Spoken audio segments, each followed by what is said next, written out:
All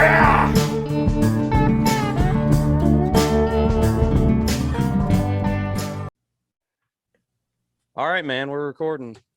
It's a good sign when you start the recording and we're both just red in the face from laughter. Welcome, my buddy Daron Vaught, to the show. Appreciate you jumping on, man. Been trying to set this up for a while. I'm glad we finally made it work. Yeah, dude. I mean, like, we knew it was going to. It was just a matter of me not being tied up with other stuff, and you not. I mean, you're coaching little ones and all that stuff. So it's a matter of finding the time. Yeah. Having 11 kids is rough. I wouldn't wish it on anybody. I sympathize for anyone who coached me growing up now. It's been a perspective changer. You want to knock this intro out? All right. So what do you want me to emulate? We're going to emulate your USA Baseball Covering the Bases podcast intro. But we're gonna make it unique to my show here. Okay. All right. So, go ahead. And, all right, so what's yours again? Go ahead and give me yours if anyone hasn't heard your show or seen your video. Yeah. Well, and for the record, it's not me in the open. It is my guy Tony Rigsby. I'll give him a shout out. He's one of the best PA announcers around. You guys sound eerily similar then, because he is. He's like the quintessential big voice guy, and he does local radio in the area. And so, like, if you're driving around and listening to AM radio, he's like doing traffic updates. I literally just thought that was you dripping reverb. So no, that's a compliment. Thank you. Thank you. Tony Rigsby is the Durham Bulls PA announcer for a long time. So he also is the PA announcer, like when for USA Baseball, the collegiate national team will play at Durham Bulls Athletic Park. He'll be the announcer for those events. And what else happens there? Oh, like when the ACC championship, the ACC tournament for baseball occurs there, he'll do those too. But it's from high above Coleman Field at the USA Baseball National Training Complex in Cary, North Carolina. This is Covering the Bases. Here's your host, Daron Vaught, or with Daron Vaught, or something like that. Yeah. I was thrilled that we were able to get him to do it because, again, he's just like, he's Mr. Baseball, man. He's a great voice for it. I'm glad I brought that up, but I feel like in my head that would always be Daron if you hadn't said anything. That's cool that you have that Tony connection, and I'm proud of you guys. But I just thought you got in the most professional studio and just dripped layers. I thought that was 6 layers of Daron Vaught is what I thought that it is. Well, and 2, like we are reconnecting after like years of hardly talking at all. And there was a time where he's got just like a little bit of a drawl, and I've lost a lot of it. And so like that he has just a little bit. I get where you're coming from, right? So like if you were talking to me 10 years ago, it probably would have sounded sort of that similar.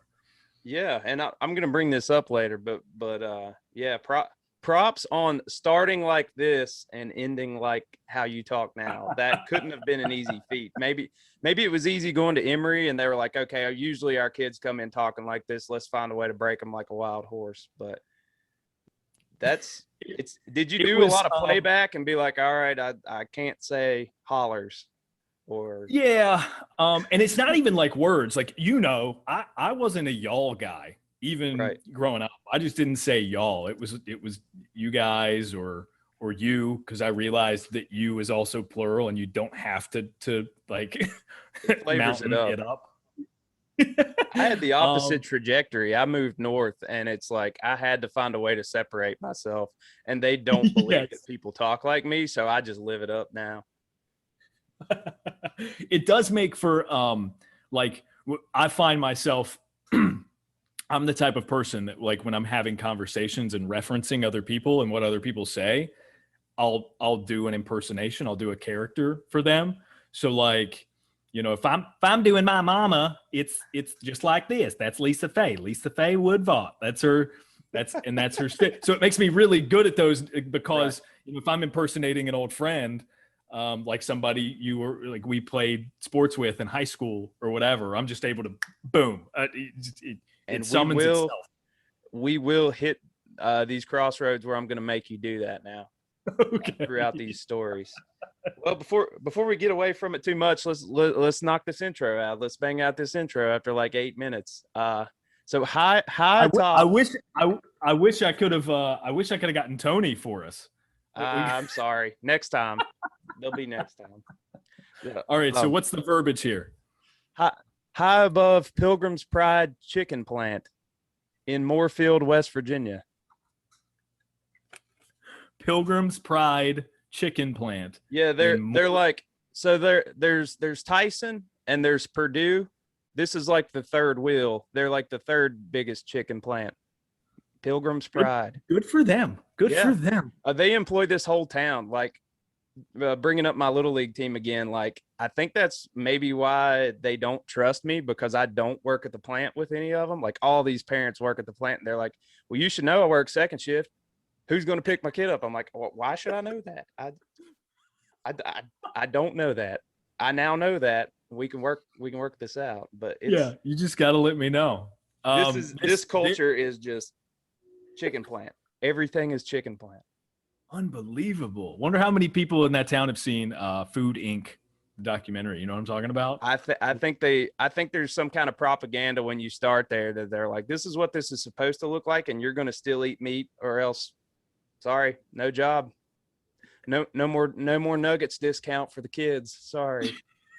No kidding. All right, so I've got high above Pilgrim's Pride chicken plant in Moorefield, West Virginia. This is, what am I saying? MILB Hatbilly podcast. Nice. Got it. And then and he tells someone to roll the intro, right? Or tells somebody. So that's me. So when I'll come in with my cold open and say, you know, welcome in, it's episode such and such. My guest is somebody who does this and this and this. And then I say Colin, because Colin Pelosi is the producer. See that? I knew you were in there somewhere.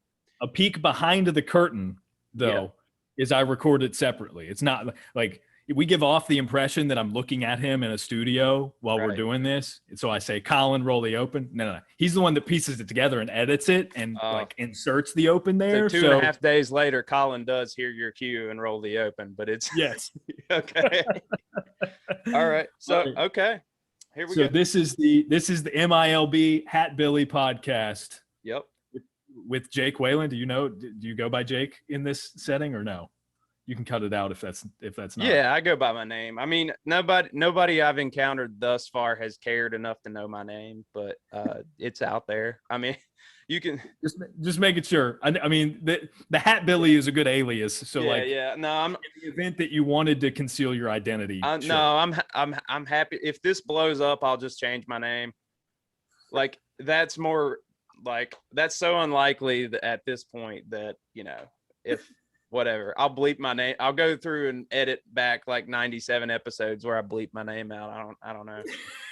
It's fine. All right. So what do you want your producer's name to be? Or do you want us to tell them to roll the open? I'll come in and I will tell. Producing is my buddy Woodbooger over here on the shelf. I'm not going to turn the desktop computer, but all right.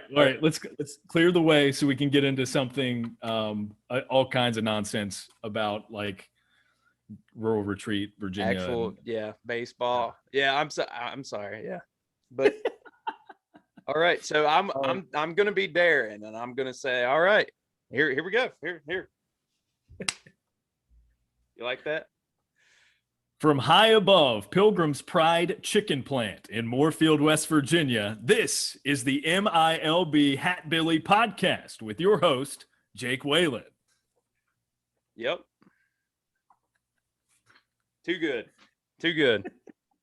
Way too good. I'm good. We don't have the Matt Vasgersian World Baseball Classic call in there, but like you probably can't get a hold of that anyways. Copyrighted. Limited resources here. All right. Limited resources. Yeah, that was too good though. That was killer. So yeah. So if you didn't know us, Daron and I went to high school together. Darren and I played baseball together. A little bit of overlap there. We were 2 years apart, but there was a season there where I got to play up. We were talking about for a portion of the season. Season where I played down. Okay, we had 2 seasons. Yeah. Yeah. Because I had that like season where Eddie let me play as an 8th grader, and you played down. Yeah. I just had knee surgery, so I didn't go up to varsity till like midway through the year.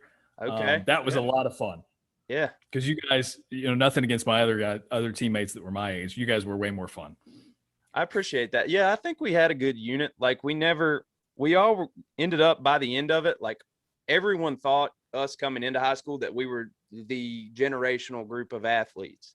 But we all, by our senior year, we were rampaged with injuries, just completely plagued. I finished my senior season with my arm in a sling because I'd had rotator cuff and labrum surgery. But it was just Coach Hughes and I had the just the understanding that I would catch everything, so I didn't have to gun anyone down if at all possible. And I had a double cutoff. If one took me to the fence, one would sprint. We had a sprinter playing shortstop and then a regular second baseman, double cutoff, because literally all I could do was like chicken wing it to him.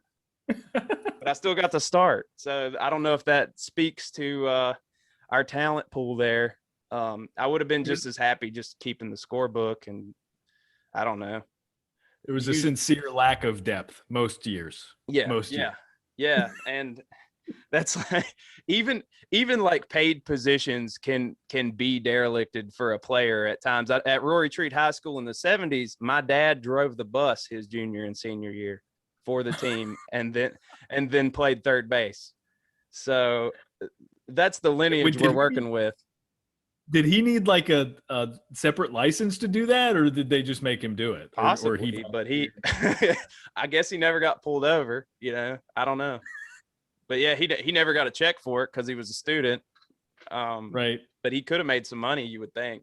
I don't know what that paid in 79, but man, I mean, enough, a little bit, right, to make it worth it. He's in high school. Shit, he didn't need much. Yeah, so we've brought you guys into the chicken plant talk, and if you don't know it, at certain times of the day, every day here in Moorefield, West Virginia, it rains liquid chicken fat. So I told Darren I've never played or coached baseball anywhere where there's not some sort of like dissolved particulate in the air that makes it hard to breathe. Like I'm pretty sure baseball, love it, but it's taken years off of my life over time because at Rory Treat High School, our alma mater, it was right next to Klockner plastic plant, the Pentaplast, I think is what it's called. Pentaplast, as it is called, yeah. Yeah, since everyone in Wythe County knows what that is. But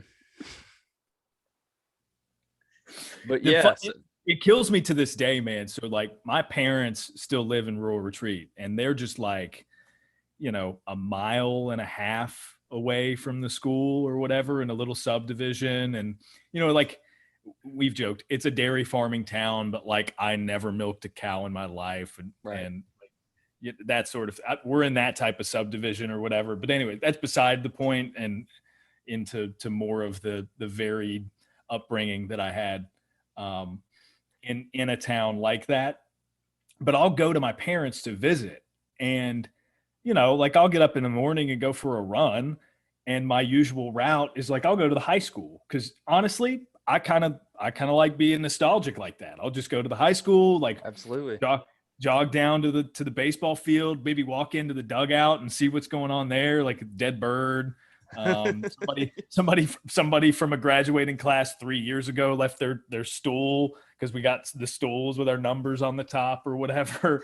And I'll get like halfway to the school and I'm inhaling plastic. Like it is gaseous plastic. And I wonder how I ever ran on a regular basis there or existed on a regular basis there. And it's not like, look, man, like I live in Raleigh now, which is a very spread out metro area. So it's not as bad as it could be for sure. Yeah. Definition of sprawl. Like, yeah. So it's not like, it's not like there's smog blocking your sight of stars at night or anything like that. But like, there's some pollution in the air, and it's nothing like that here. And part of it too, I've often wondered, might be the altitude.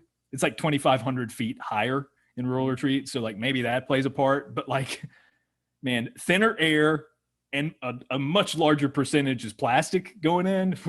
Does not make for a good run. So it blows my mind that like I did athletic things on a regular basis in that environment. Well, God save the cross country team when they run around town. Yeah. That was my chicken wing double cutoff season. I also ran cross country because I couldn't play football most of the season. So yeah, man, there was a noticeable difference in any other town compared to ours. I felt like, especially when Klockner was really rolling.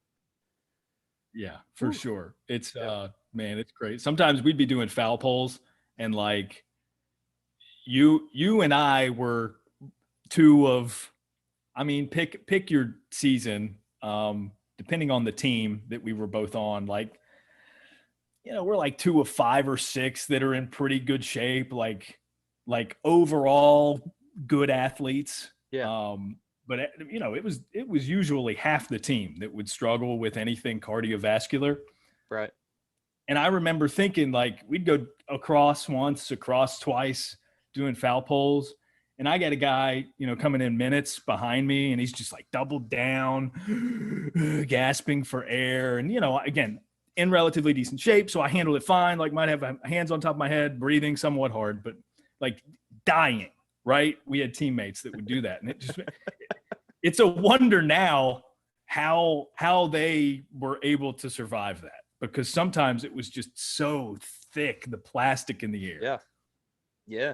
I mean, and there used to be the playground. The playground used to be just beyond the outfield wall. And right. They took that out. Like, dude, we were like 5-6 years old on monkey bars, running around, going up and down a slide. And it's like, oh, plastics plant right here, right next to it.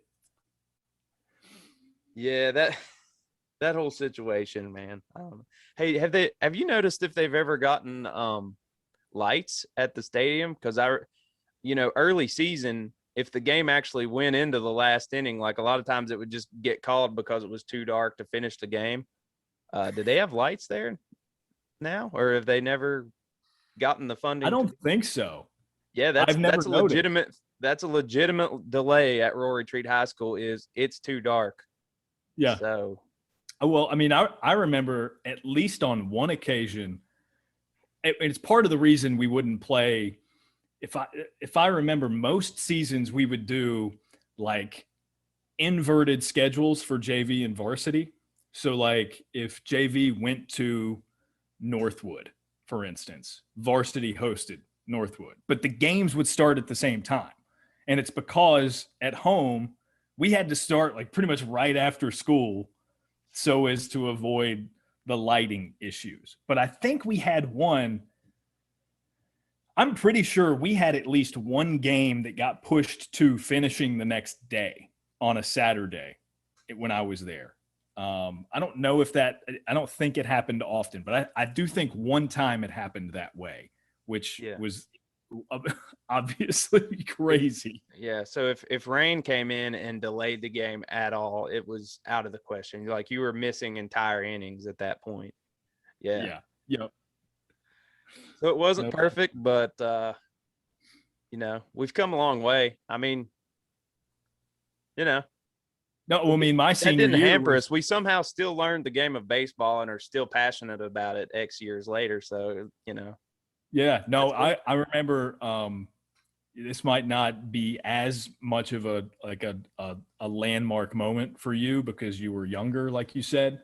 Going into my senior year, as somebody who played a lot of shortstop and second base and third base, I played a lot of like everywhere, to be honest, which was crazy about my senior year too. But I was like, that was the first season we had grass infield. We had never had a grass infield on that field. Yeah. And I most of my memories are of still the dirt infield. Like, it did, like the memories aren't the same of the grass infield. Yeah. It's like the difficulty level just got knocked completely out of it at that point. So like nothing registers. Like there's not nearly as many like injury recollections or anything like that. It was, Well, I do remember. So like my senior season fielding on it was the very first year of the grass infield. So there probably were some imperfections that would take time.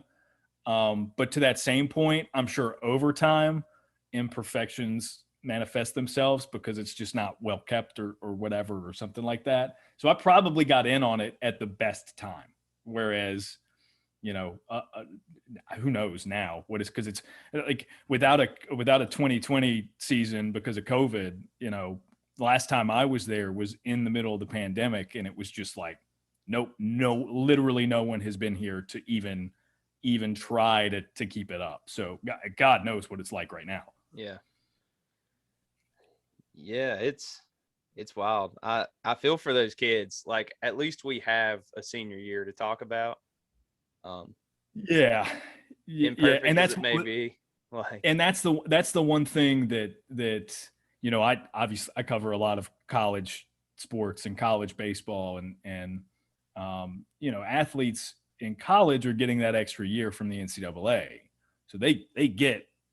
They can, if they want it, if they absolutely have to have it, they can stay around and get a true senior year. Yeah. Although most of them, it's being affected in weird ways and impacted, but they still have that consolation. High school athletes don't have that, which is, it's crazy to see, because of the pandemic, certain high school prospects in basketball or what have you, just like reclassifying. And they're just like, nope, I'm gonna go ahead and go to college. Gonna go ahead and start mid-year, whatever. I don't need the fanfare of a senior year. So it's wild that's changed things in that way. Yeah, and leading into your college baseball stuff, we didn't usually I mention someone's accolades, but we were like goofing off so much that I'd rather have what we had. So Daron here calls games usually on ACC Network Extra, right? I mean, do you occasionally make the jump? I mean, I think I've seen you on the ACC proper a few times doing various sports, but yeah, it's typically the digital platform. For ACC baseball for sure. I do a lot of the Olympic sports too. So like occasionally I'll do a volleyball match. Soccer, I just recently had at NC State for both men's and women's. But a lot of baseball and softball on the digital platforms. And then, so for this confuses people because the digital platforms are different. But for High Point University, I do their men's basketball games. Those are ESPN Plus. And sometimes they get flexed to ESPN3, which are totally different things and whatever. We don't need to get into that, but that's the distinction. Yeah. But it would not be proper for me to call you an ESPN employee. You're the local, person who takes the lead when they need a broadcaster, right? Yeah, I'm contracted. So, it's working for ESPN, but not for ESPN, right? I'm a freelancer and am contracted with everybody I work for. Yeah. There's been some real barn burners in ACC baseball this year. What's the best game you've called this year? That's a good question. It was the last game that I called, and for many reasons, it wasn't the best, like most competitive game, but I had the series finale between Duke at North Carolina, and there were 9 combined home runs. Wow. North Carolina won 21-8. It was the most runs they had scored since the very first year of the Mike Fox era. And Mike Fox is their legendary head coach who just retired during the pandemic.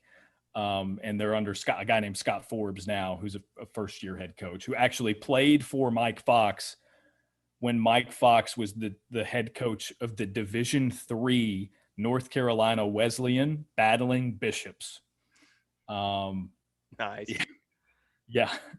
up until he got the UNC job. Mike Fox coached there. He coached Scott Forbes, who actually set a Division III single season record for doubles when he was there. And I think he still holds it, like 27 doubles in a season.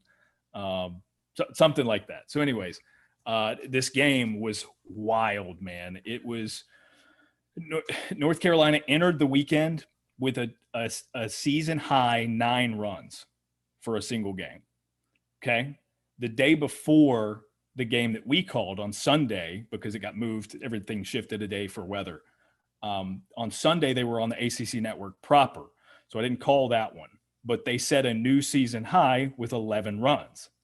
And that was the story going in. We were like, ooh, they exploded yesterday for 11 runs. 21 runs later, we're just like, oh, I guess, that wasn't all they could do. Yeah. But it was crazy. They had one player home run, hit a home run twice in the same inning, which was crazy. I don't know if I've ever seen that. It's not a super common thing. Yeah. And his second of those 2 happened to be the longest tracked North Carolina home run since they started using TrackMan. I think 2015 would have been the first year that they did that. But it was like the longest home run in North Carolina measured history. So yeah, it was wild. There was a lot to talk about in that one.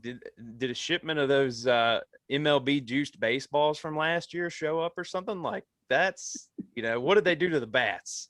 I mean, like, well, funny enough, yeah. we sort of highlighted something in that broadcast because we noticed North Carolina's bats had little circular Duke blue stickers on them with the white D logo, like the block D for Duke.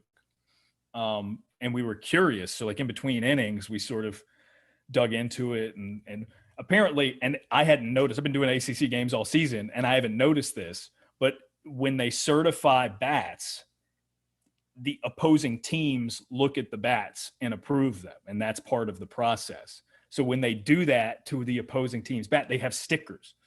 Wow. I want that job. Bat inspector of the team. Like, yeah, I walk on, I don't expect to play. I want to just sit and meddle in Boston College's bats for a while. That's what I do. It'd be pretty sweet. Why not? Yeah. Why not? I don't know who does it for Duke or North Carolina. We didn't find that out. But so Mysterious everybody staff member that no one knows. but the teams signed off on the bats they were using, so it wasn't that. I don't know what was in the air, man. It was a crazy. It's not plastic rain. No, not liquid, not particles of plastogens everywhere. Because I never hit a home run in high school, and I might blame it on that from now on. Right, the air was just too heavy because of the plastic. Yeah, that's what it was. I hit 4 and 3 were at away places. Yeah, I hit.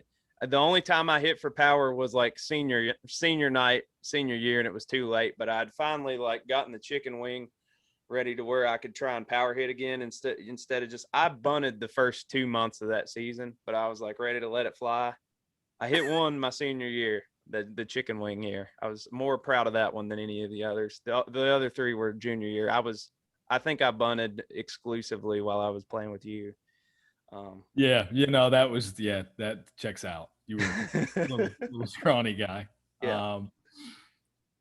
I'm trying to think of the closest I came because I was not at all like a pull hitter. My senior year, I just like widened out and slapped it everywhere, and it was successful. But I wasn't a good hitter to that point, so I just had to figure something out. And really, the way we drilled like small wiffle balls and things, you would think we would really have hit for a better average. I don't know. It wasn't for lack of practice. It wasn't. Every practice was just tiny wiffle balls in the batting cage. Or I remember there was a certain tee. I don't remember the name of it, but it had like the bars that sort of it encouraged swinging on a downward plane, which I know is would not be the way it's taught now. You'd have to turn the damn thing upside down to teach a proper swing or whatever. Launch angle had not yet been invented.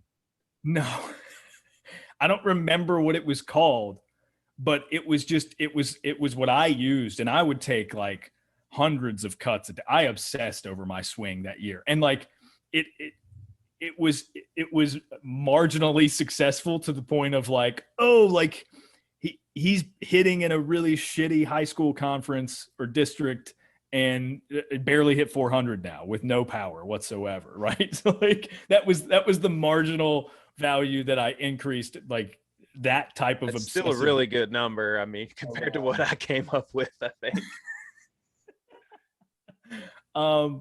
So yeah, but I do remember that. And I swung on that thing again obsessively all that year. So like to your point, I think there was sort of an example that was set for the entire team. We just took cuts. Like we were hitting into the fences, all the fences, the chain link fences around that baseball field, by the way, whether they're around the tennis court right next door or along the foul line or whatever, they're all concaved because because we hit so many balls, and I'm sure they still do it, but like we hit so many balls into the cages. Yeah, I think there was a maintenance day on a Saturday we did one time in the season to attempt to push the fences back in. I don't know if that was after your time, but we were running into it with the golf cart, borrowed the golf cart from the football team, and we're backing up into it with we had a bar on the back. I think it may have been Charlie Ray's snowblade off his four-wheeler, and we were just man, legit. That's fantastic. That had to be after I was because again, that was a Jamie Hughes era thing. Like just knock every ball into the fence, and we'll deal with the consequences later. Evidently. Yeah, or maybe I was helping out while my brother was playing. I graduated under the Hughes regime, but the guys that took over after, they had a little different philosophy on that stuff. My little brother, I think his last year was I don't even remember who took over, but I don't know. It's probably not even worth like it's getting into. I'm questioning how much anyone listening or watching is interested in Rural Retreat High School baseball. It's cathartic though. It feels good. It is. One more thing on that, and not and I think a lot of people too. Just to sort of I think a lot of people could probably relate, right? Oh yeah, and it turns out, and we were talking about this before we started rolling, but we actually obsess about it the least of anyone we know. In some instances, you're talking about these random texts you get from old teammates and things like that. Yeah. And I echoed that. I was like, yeah, and a lot of it's football. Like William Wright will send me a random message in the middle of the night on a Friday night in the fall, like he's just reminiscing, like he had gone to the game and there was a heartbreak finish at the end, and he was thinking back a few beers down. He's like, man, second game of our junior year, I'm sorry I missed that block. And I'm like, okay, man, I don't know. I don't. That moment clearly didn't speak to me as much as it did you. I guess I was used to that. I don't. Well, and it's like, it's funny because I've got a pretty good memory, but like I talk to, whether it's with the USA Baseball podcast covering the bases, which you can go find wherever you get your podcasts, or whatever, or whatever. Like I talk to a lot of players who they just have those crazy memories, and we're talking about people who have played, full on careers at the collegiate level. They played high school careers, and in the case of basketball, they played like AAU careers and multiple seasons of it. I mean, there's just more of a catalog for these people than there is us. And like, sometimes I struggle to remember, there are certain games. I remember probably the best games I ever had, a handful of them, and have distinct memories about that. But I don't, man, I don't remember, oh man, Vernon, I'm using this one sort of out of thin air. Vernon Holland was a high school opponent that played at our county rival in high school, but it later was a teammate of mine at Emory and Henry College. But like, I don't have memories of like, man, Vernon gave me that 3-2 slider in the 8th inning, and I had runners on second and third, and man, barely missed it and flew out to right. Like I don't have those distinct memories about a lot of plays. Or like basketball, I don't have those either. You know, there's a game or two. I blocked entire seasons out of my head in basketball. The 0-20 is the most legendary just because that was you playing up. We were teammates, so like that was you playing up on that team. That was fun. Yeah. The only that was the season that made me consider wrestling. You look over and you're like, man, I know it's harder and more work probably, but like they're winning state championships and like that could be fun. Yeah. Just tasting victory in any of the winter months, just a little bit, just anything.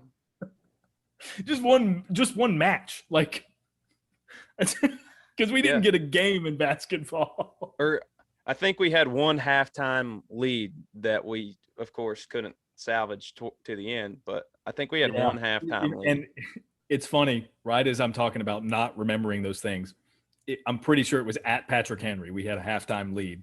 Yes. And we got just a doozy of a halftime speech. And so we were all way too confused to play productively. Something like that. So let's talk for a minute about the last great athlete to come out of Royal Retreat. Yes, let's do it. The last great athlete to come out of Royal Retreat, Virginia. Let's do it. I'm making a lot of people mad with that statement. If anybody from our hometown was listening up to this point, they're not now. But like at the same time, you didn't pitch in the first World Series, so like get lost. I got no problem with that. So to Daron and I, it clicks and it makes sense. But we're talking about a one Deacon Phillippe, who is still the only major leaguer from our hometown. And I think his family more or less helped settle the town, because I know Phillippe Springs is the water source. My dad works at the water plant there in Royal Retreat. And so it's not near the plastic rain. It's a very clean spring source. Don't worry. But yeah, he was. I'm gonna make sure I'm not getting it twisted here. I mean, he is a Virginia Sports Hall of Famer. Right. You can say that. That's an accolade, 100%. Yes. He threw a no-hitter in the bigs. We're talking early 1900s, but when I say that Deacon Phillippe pitched in the first World Series ever in 1903, it was the first recognized World Series. It was the team from Boston. They might have been, were they the Americans at that point? The Boston Americans? Boston Americans against the Pittsburgh Pirates. Yep. And the Pittsburgh Pirates. So I don't remember what his name was, but obviously I've looked into these sorts of things before, given Deacon's status with our hometown. Deacon was their number 2 starting pitcher. And what's crazy about this series is that he started 5 games on the mound for them because their ace was hurt. And he was the only healthy dude on the roster, because Honus Wagner was on those Pirates teams. Wagner was banged up, and I think had as many errors in the series as he did hits. Yeah. Maybe like 5 or 6 hits, 5 or 6 errors, something like that.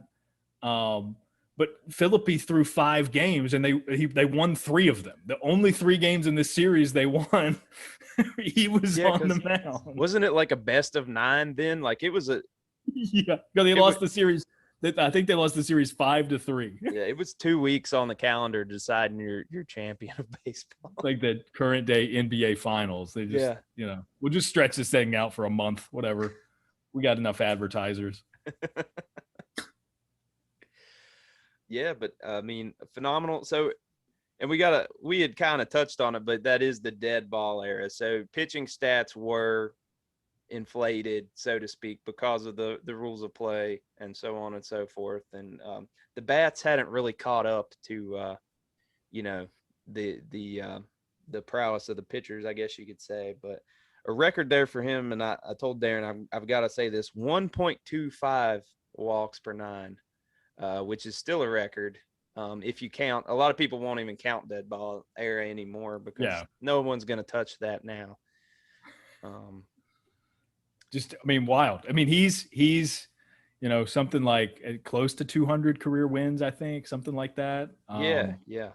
But like he is he's not a Hall of Famer by those standards, right? Because again, on the opposing team, on the Boston Americans in that series, Cy Young was there, and Cy Young, of course, is the standard for any stat, good or bad, that are cumulative in baseball pitching, right? He's the all-time wins leader. He's the all-time losses winner. Nobody's ever going to touch those numbers, but so compared to others, Deacon wasn't the best numbers wise, but like, I mean, that's a pretty big name from that era, which is just cool that he was born where we grew up.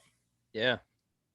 Yeah, this sentence, in a complete game victory, Phillippe struck out 10 and earned the win against Cy Young to start the best of 9 series. I mean, if you just have that sentence, you're good to go. Yeah, for sure. Like call it a day at that point. And I mean, granted, he had already had a handful of years in the bigs, I think, at that point, and like had already thrown his no-hitter. So, but how far removed are we really from the Deacon Phillippe Award for the best pitcher in each league? Who knows? No, it's true. There's a parallel universe where there is a Deacon Phillippe Award that's given to the league's best pitcher. Yeah. That's a good point. It's pretty awesome. He was also a manager of the Pittsburgh Filipinos, who are not named after the Philippines, but actually Phillippe, his last name. Excuse me. It's that chicken fat. You took a breath, but you did it. It was too deep a breath. You gotta watch. You gotta watch around there. This was a short-lived team. They were only the Filipinos the first year, and then they moved to the Federal League in 1913 and were renamed the Pittsburgh Stogies, which would make a great minor league team even in the current day. That's a good one. Is that an industry in Pittsburgh? I'm not sure. I mean, I don't know. Making cigars? Is that maybe, like a calling maybe card? Maybe that's the American hub. I mean, obviously, cigar aficionados would prefer to go elsewhere. But not me. So yeah, no, but that you mentioned the Filipinos, obviously a poor way of adapting his name to a team name. But I love that era because you got so much of that. Because Cleveland was the Naps, right, for a long time, for at least a stretch of years because of Nap LaJoy, who was their best player. Right. And you're never ever going to get that sort of thing again. No. And talk about sports. As much as the face of baseball talk happens in current day, to the point that I want to stab my eyes out, there's no face of baseball shit that these guys were doing compared to having a team named after them just for having a couple good years. For sure. That's just it. Like, they got Nap LaJoy in Cleveland, and they were just like, man, this guy is our team. We'll just name the team that. Can you imagine how pissed off like the San Diego Mannies were when the Tatis call-up happened and he overshadowed him? Like, right. What happens in that instance? Is that when they're like, I guess we need a normal team name. This doesn't speak to me, but I feel like this is a big enough nugget of trivia that it's worth bringing up. He's a distant relative to Ryan Phillippe, who named his son Deacon, and that's I don't want to get it wrong. Is it Drew Barrymore's kid? It's one of those blondes from our heyday. No, it's the other one. Oh, who's the other? Reese Witherspoon? Reese. It's Reese's son. Yeah, and he's like he's an Instagram influencer type But I found that out because if I I just typed in Deacon Phillippe, like it's his Instagram and Twitter, and I had to put in Deacon Phillippe Pirates or Deacon Phillippe Baseball because of that. Yeah, that's a recent thing, right? You used to be able to Google Deacon Phillippe, and it's like, oh, it's the baseball player from Rural Retreat, Virginia, and we even lost that because, some other famous person is named Deacon Phillippe now. But at least it's a family member, or I would call total BS. Yeah, no, I mean it's cool, right? Like it's at least recognition that like, hey, you had this cool, great something that was a major league pitcher. Like that's good for Deacon. Good for like current day Deacon. That's a cool namesake. Well, and he was clearly the cream of the crop in our hometown. That his DNA is still perpetuating these beautiful people who are talented out into our global world here, and we haven't exported much like that since. I mean, no, there was a stretch where like cabbage was pretty hot from cabbage. The cabbage capital of the Confederacy. Yeah, cabbage. Depending on who you ask, Dr. Pepper. Yeah. So other than that, not a lot of great exports. Yeah, I think we've exhausted town trivia past the Dr. Pepper thing. But Dr. Charles Pepper did, in fact, own the pharmacy. It burnt down. But he went to Smyrna, Texas. Yeah, and you ask them, and they'll tell you he did it there. Nope, he took all the chemical formulas with him, and he had already taste tested. Yeah. I love it. Roy Treat all the way. What else do we have? Just let us have it. Yeah, for sure. Oh man. Yeah, town trivia is over. That's it. Yep. Oh man. Get into nitty gritty, tiny census numbers, or whatever. That's about all else we could do. I can give it to you, but I'll just leave it to your imagination. There it is. There it is. So, circling back to your time there in the Triad, was that the plan to end up in that area, or is that just kind of how it worked out? Because you're in a sports mecca, and it's every year it seems like it's getting greater and greater for what you guys are doing. Yeah, it's a good question. It wasn't at all the plan, right? I mean, I knew I wanted to be somewhere where there were these sorts of things. Part of it's dumb luck, right? I mean, when I moved here, I was married, so it's like it's a joint decision. Had been living in Roanoke, Virginia, come to Raleigh. I wasn't even working in sports media full time. I had a marketing job, and then got on with the David Glenn Show, which I produced for a handful of years, and was able to start doing ACC games and things like that. And even before that, I was just like to warm back up to the industry. I was doing games for Division III William Peace University, just to kind of like get my chops back and get back into the swing of things.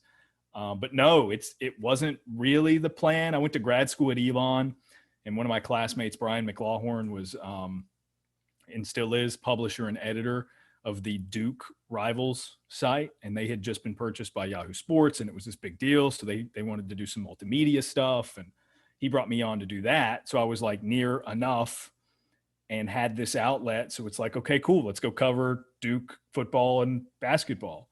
So that was sort of the in, but I didn't move to Raleigh until a year and a half later, something like that. And then next thing you know, I'm covering ACC games again.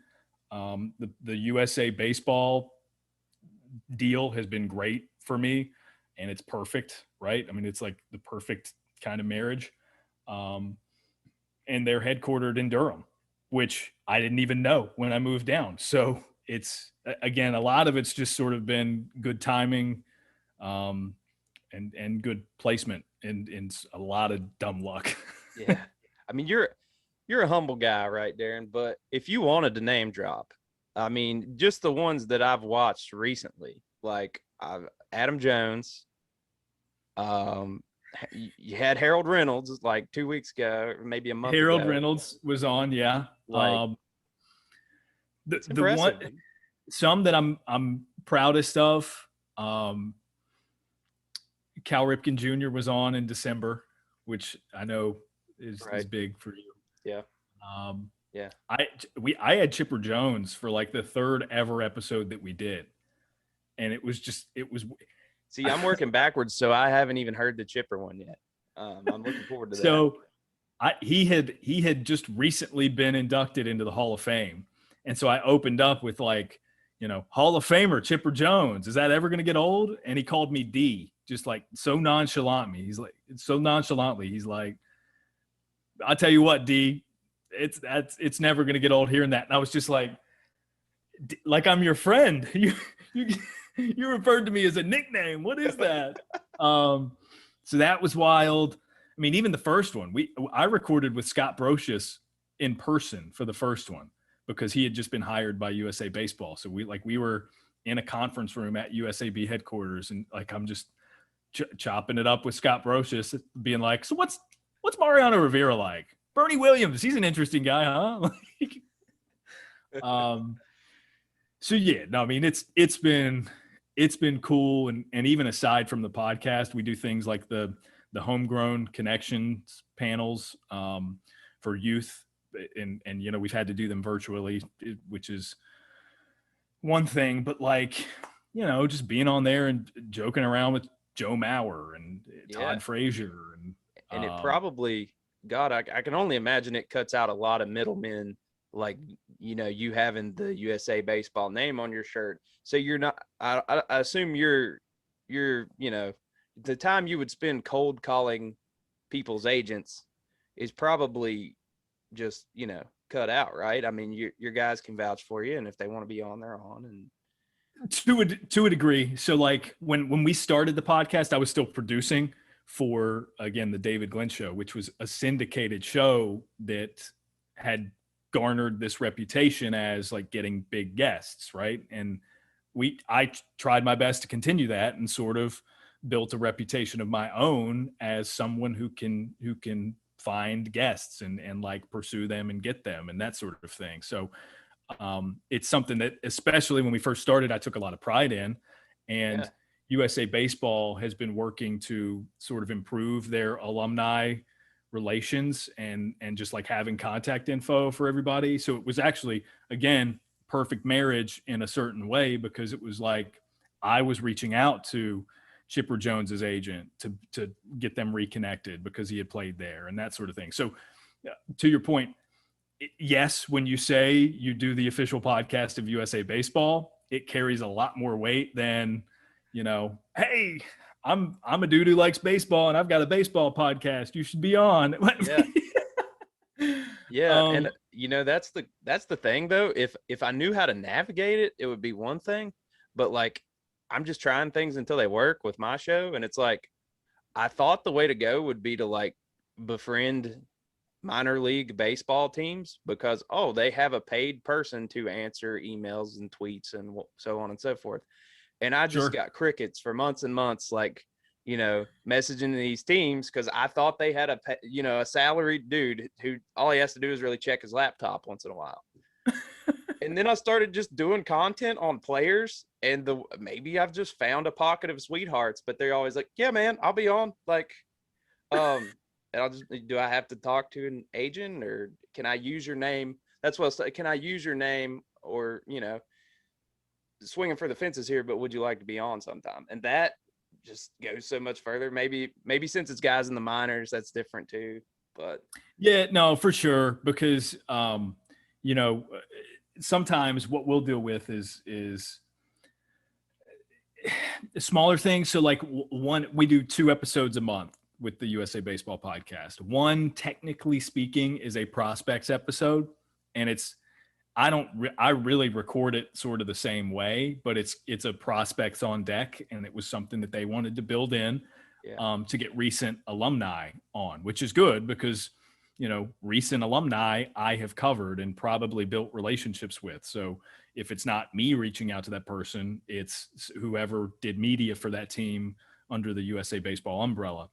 So occasionally we'll run into something where an agent doesn't want a player packaged as a prospect anymore, or something like that. So we got to shift to them in that way. But I mean, for the most part, like I'm going to record with Zach Thompson, who was a collegiate national team guy and was a pitcher at University of Kentucky, or played at University of Kentucky. I'm thinking of another. Zach Hess was the pitcher, but got to record with Zach Thompson, and he like his agent was like, man, he's thrilled. Like, and so I would imagine for a lot of the minor league guys, especially because they don't do a ton of media, it's Yeah. you I could think probably the hardest part is just finding contact info on the players' agents. Like if it's someone who does a lot of minor stuff, it's hard for me to even find them. So and I've just kind of delved into this a little bit and started to, but I'll message the player first and be like, hey, I know this isn't the order of operations, but who's your agent? And no, that's a good, because if they want to do it, if they're interested, the agent sort of has to make it work to a large degree. So like you get their interest first, and then you can defer. I used to, honestly, and this is getting like in the weeds of production for a sports talk radio show, but like, if there's a certain coach that we have a good relationship with, so like DG and Tony Bennett, the head coach at Virginia, are tight.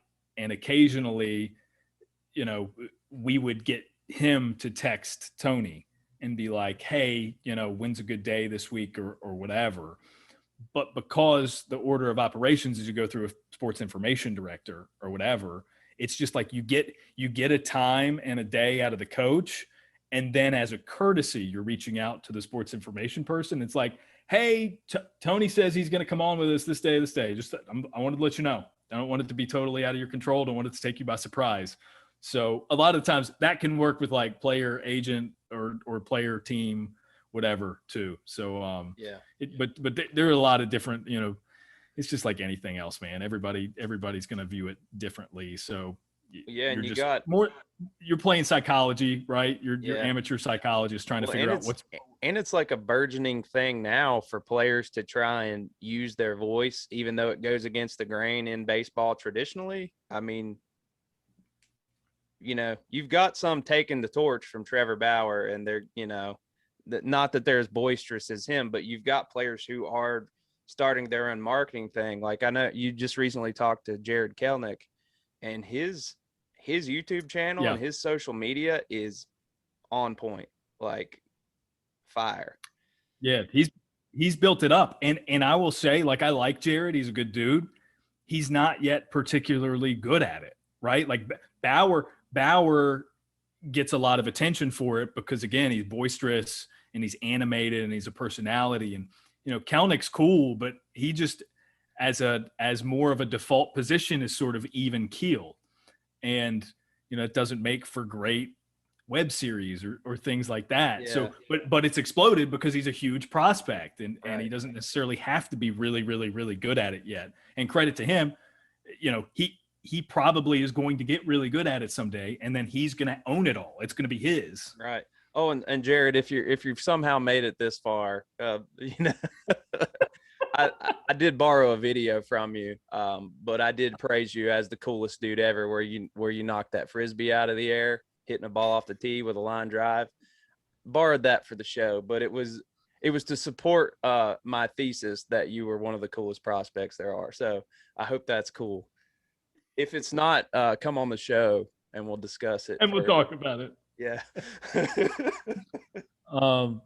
Kelnick's good dude. He got me fired up too, talking with him, just because, I mean, he's going to be really good, and it's a shame that he's not been able to make his debut yet. But yeah, that's a Mariners thing. How many top 5-10 outfield prospects can you even make in one set of years? I mean, it's crazy. So like Kyle Lewis, friend of the program, Golden Spikes Award winner, has been on, and we gave him the Rookie of the Year bump. So we're hoping that applies to Kelnick too. We talked to him right before his second year, but his rookie year, and he won it for the AL. But Kyle Lewis is there.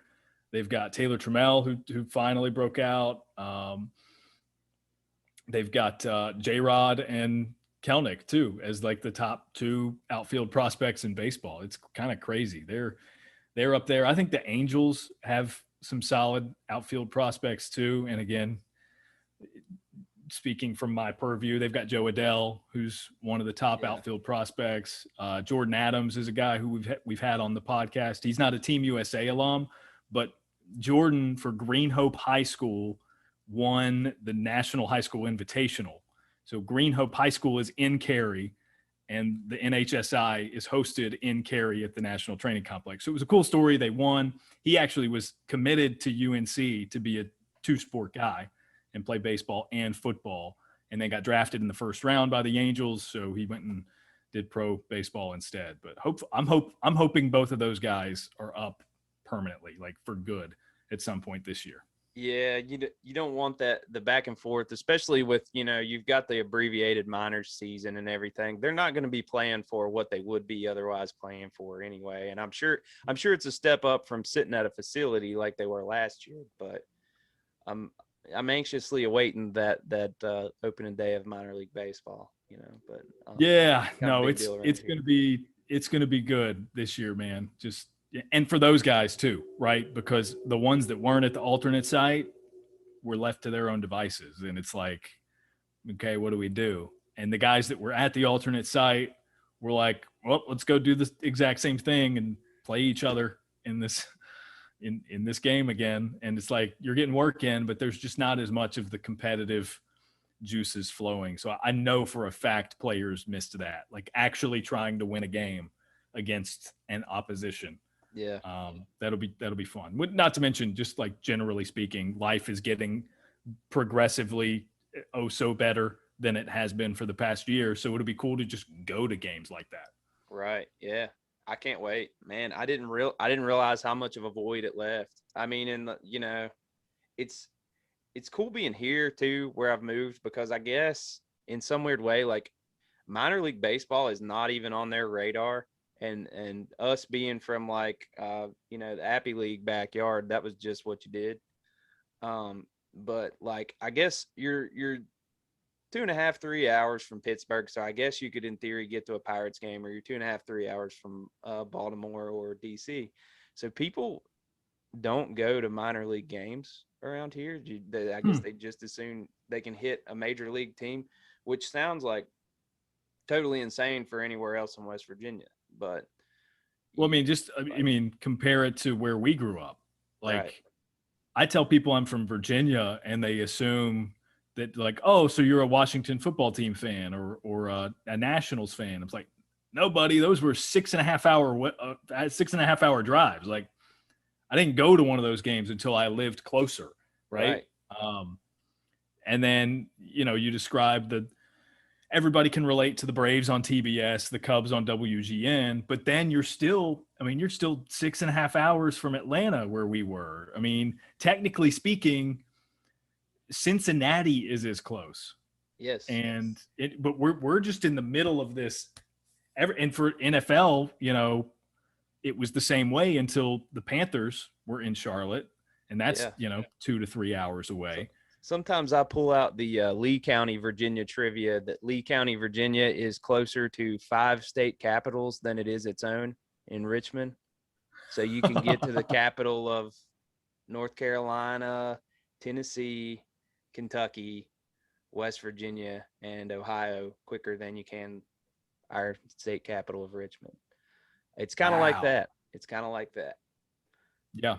No, that's it. So like, it's fun here because, especially now, like Raleigh and Durham are transplant cities in a lot of ways. It's a cool mix because you get people who have been here their whole lives, went to NC State, whatever. They live and work in Raleigh. Their parents are here. That's cool. So it's just, it's a cool mix because you get some of that, but at the same time, there's just so much industry with certain companies pulling large numbers of employees to this area. So you get a lot of transplants. So it's not a surprise to see somebody with like Mets gear.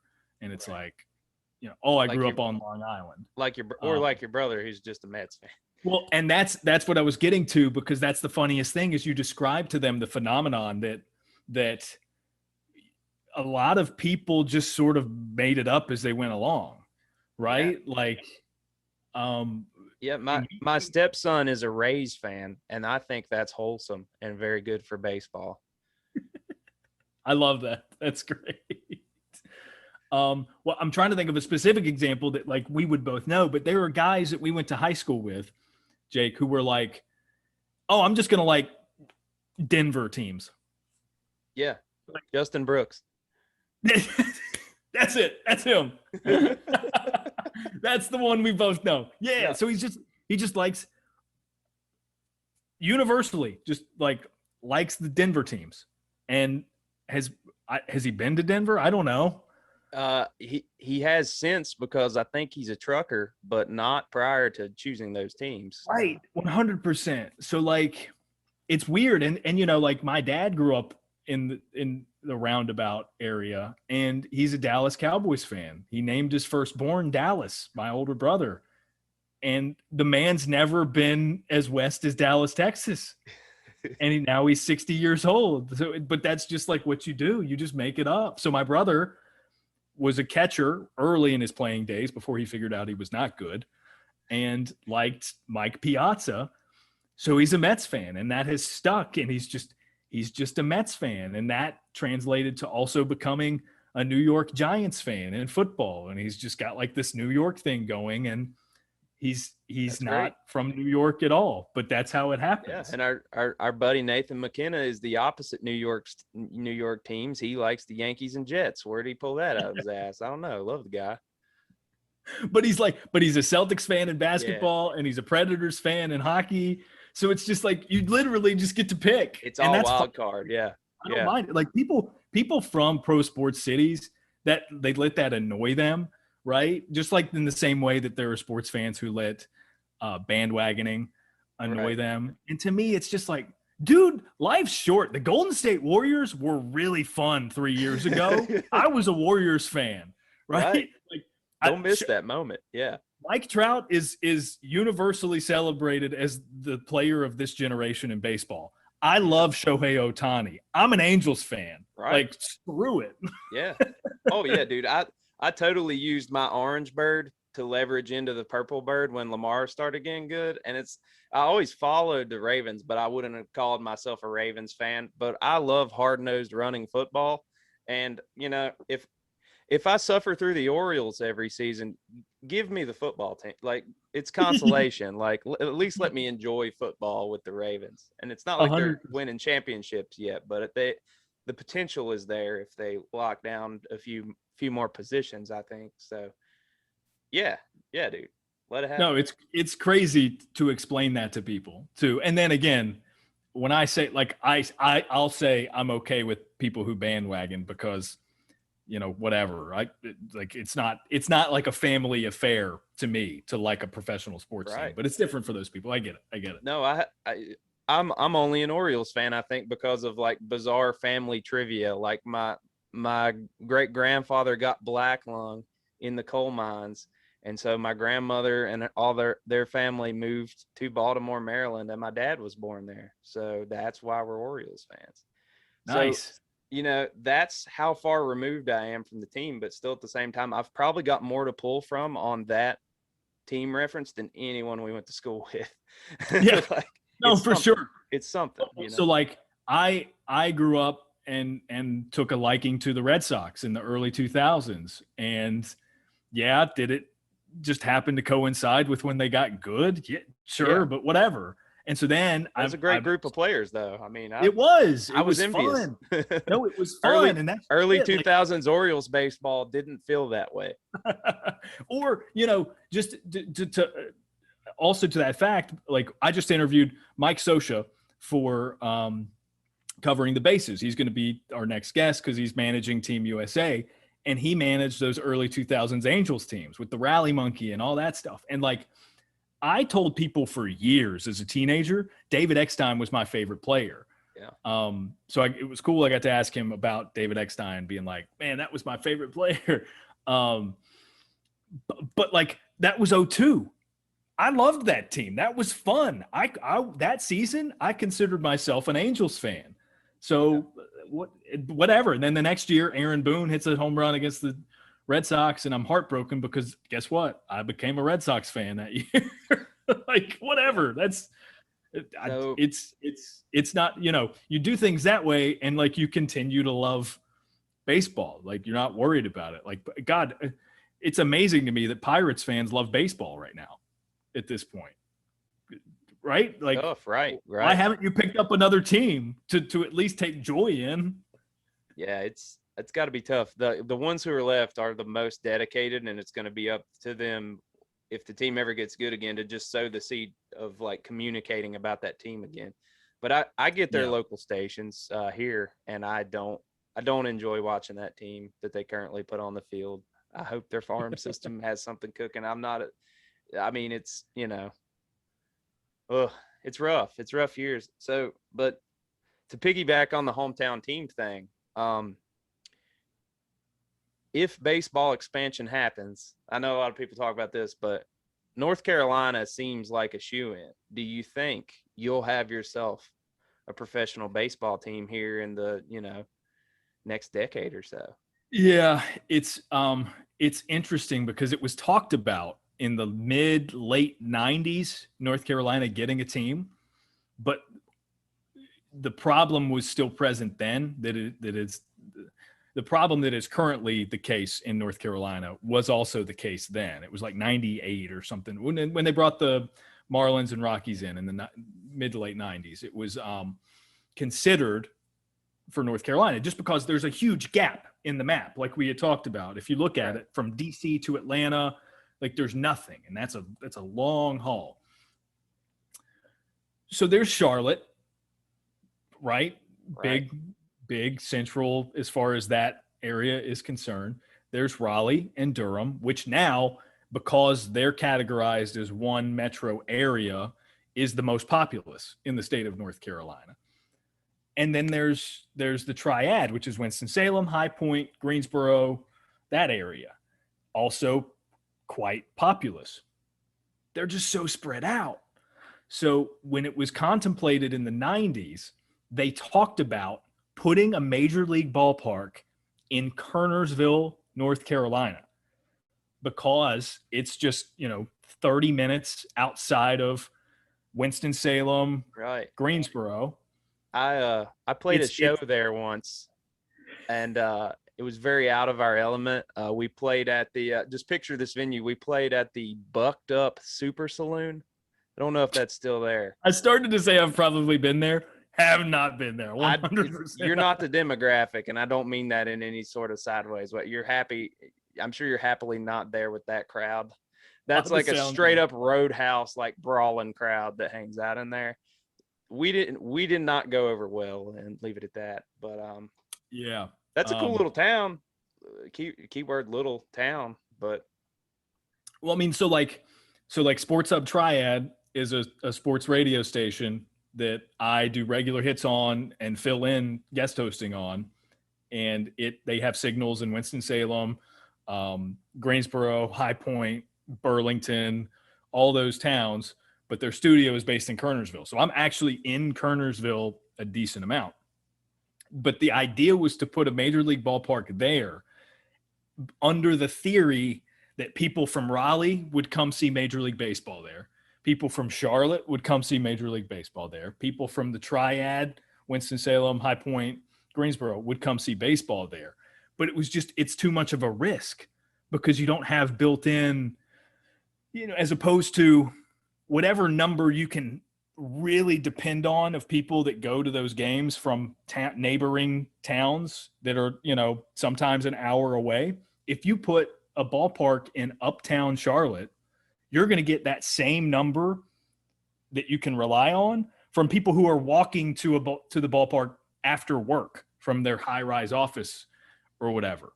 Yeah. So Charlotte has been talked about a lot. There's a grassroots movement. That is a pro level stadium there, Charlotte Knights. It is. It doesn't have the seating. Okay. It's in uptown. It doesn't have enough seating that they would want. But my argument would be, if you're going to expand, build stadiums and ballparks that don't seat as many anyway, because there's no reason for ballparks to be these cathedrals that they once were. I think it's a perfectly okay size. you could fit enough people in there, and probably, you know, the real issue is that, like, what if you do that and you put a major league team there in Uptown Charlotte in the current ballpark, and then they make a World Series? You're capping yourself on ticket sales, right? That's what the real concern is, because you're right. It's perfectly suitable for good baseball. Like you can, it's a beautiful ballpark. And like we do collegiate national team games there. So like I've called games there, and it's one of my favorite views ever from that press box, because you get the skyline and the outfield. And it's gorgeous. There's always a new building that's gone up. In one of these next couple of years, there's going to be sort of a plateau because they're going to run out of real estate back there. But it's fun to compare photos over the years that I take on my phone. And it's like, oh, that one's new. Oh, that was a crane there last time. So yeah, I think Charlotte is probably a good candidate. They would need to figure out the stadium setup, because it wouldn't go there. And you can't build out on that to make it larger based on the idea that it's just like nestled there in Uptown. Like there's literally no room to build out. I don't know. There's a grassroots movement in Raleigh trying to get it here. And I think Raleigh's perfectly suitable for it.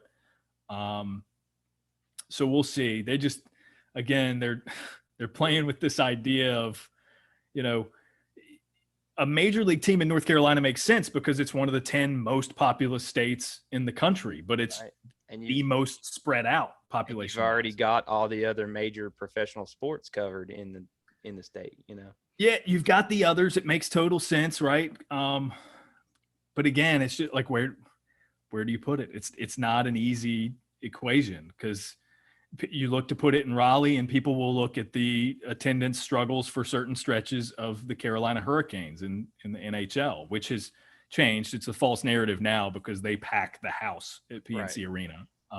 As someone who frequents those games and has become like a really big hockey fan, coming from somewhere where we didn't have it. I can vouch for that too. It just kind of happens. Yeah. So yeah, no, I know they want Vegas. It stands to reason that Montreal probably is going to get a crack at getting a team again someday. Portland is a good city for it. So I don't know. Maybe it's one of those things in whenever the next expansion is, North Carolina gets left out. But I think eventually it'll happen. I think they should. And you say what you want, but there are money-saving measures being made in baseball right now. So I would think that could be with the ultimatum of we're trying to push for an expansion. And if it happened in North Carolina, something I thought about is there is also a wealth of independent minor league baseball teams in their backyard that they could easily transfer into affiliated ball, like the High Point Rockers and somebody's the Disco Turkeys around there. That's in North Carolina. Where is that? The Carolina Disco Turkeys. They're actually going to share. They're going to share a ballpark with the Winston-Salem Dash. Okay. And it's not indie ball either. So like, I need to put this. I've been meaning to. It's in my drafts to put this PSA out on Twitter, because people with the Appy League switching classifications from minor league baseball to collegiate summer league baseball. There's a lot of confusion happening where people, and I know you know the differences obviously, but like a lot of people are confused as to what the differences are between capital MLB minor league baseball, lowercase MLB minor league baseball, and summer collegiate ball, because they just tend to get wrapped up into one category. And it's like, no. These are all different things. You should expect very different things when you go to these games. Yeah. So the Disco Turkeys are a collegiate summer team that they're just trying to capture some of this energy with like, hey, here's a cool mascot, buy our merch, and you miss baseball, come see our games. Yeah, people are buying it because I'm seeing random, like on Twitter, random Disco Turkey purchases of hats, etc., more so than these awesomely new branded Happy League teams. And I'm like, okay. Yeah, no, it's working. And I'm, I like the Disco Turkeys brand. I think it's great. Yeah, I mean, arguably prior to I think it's a good move because prior to your draft league and your new Appalachian League, Summer Woodbat League attendance wise was probably lower than high school baseball. I mean, they're just playing in empty stadiums.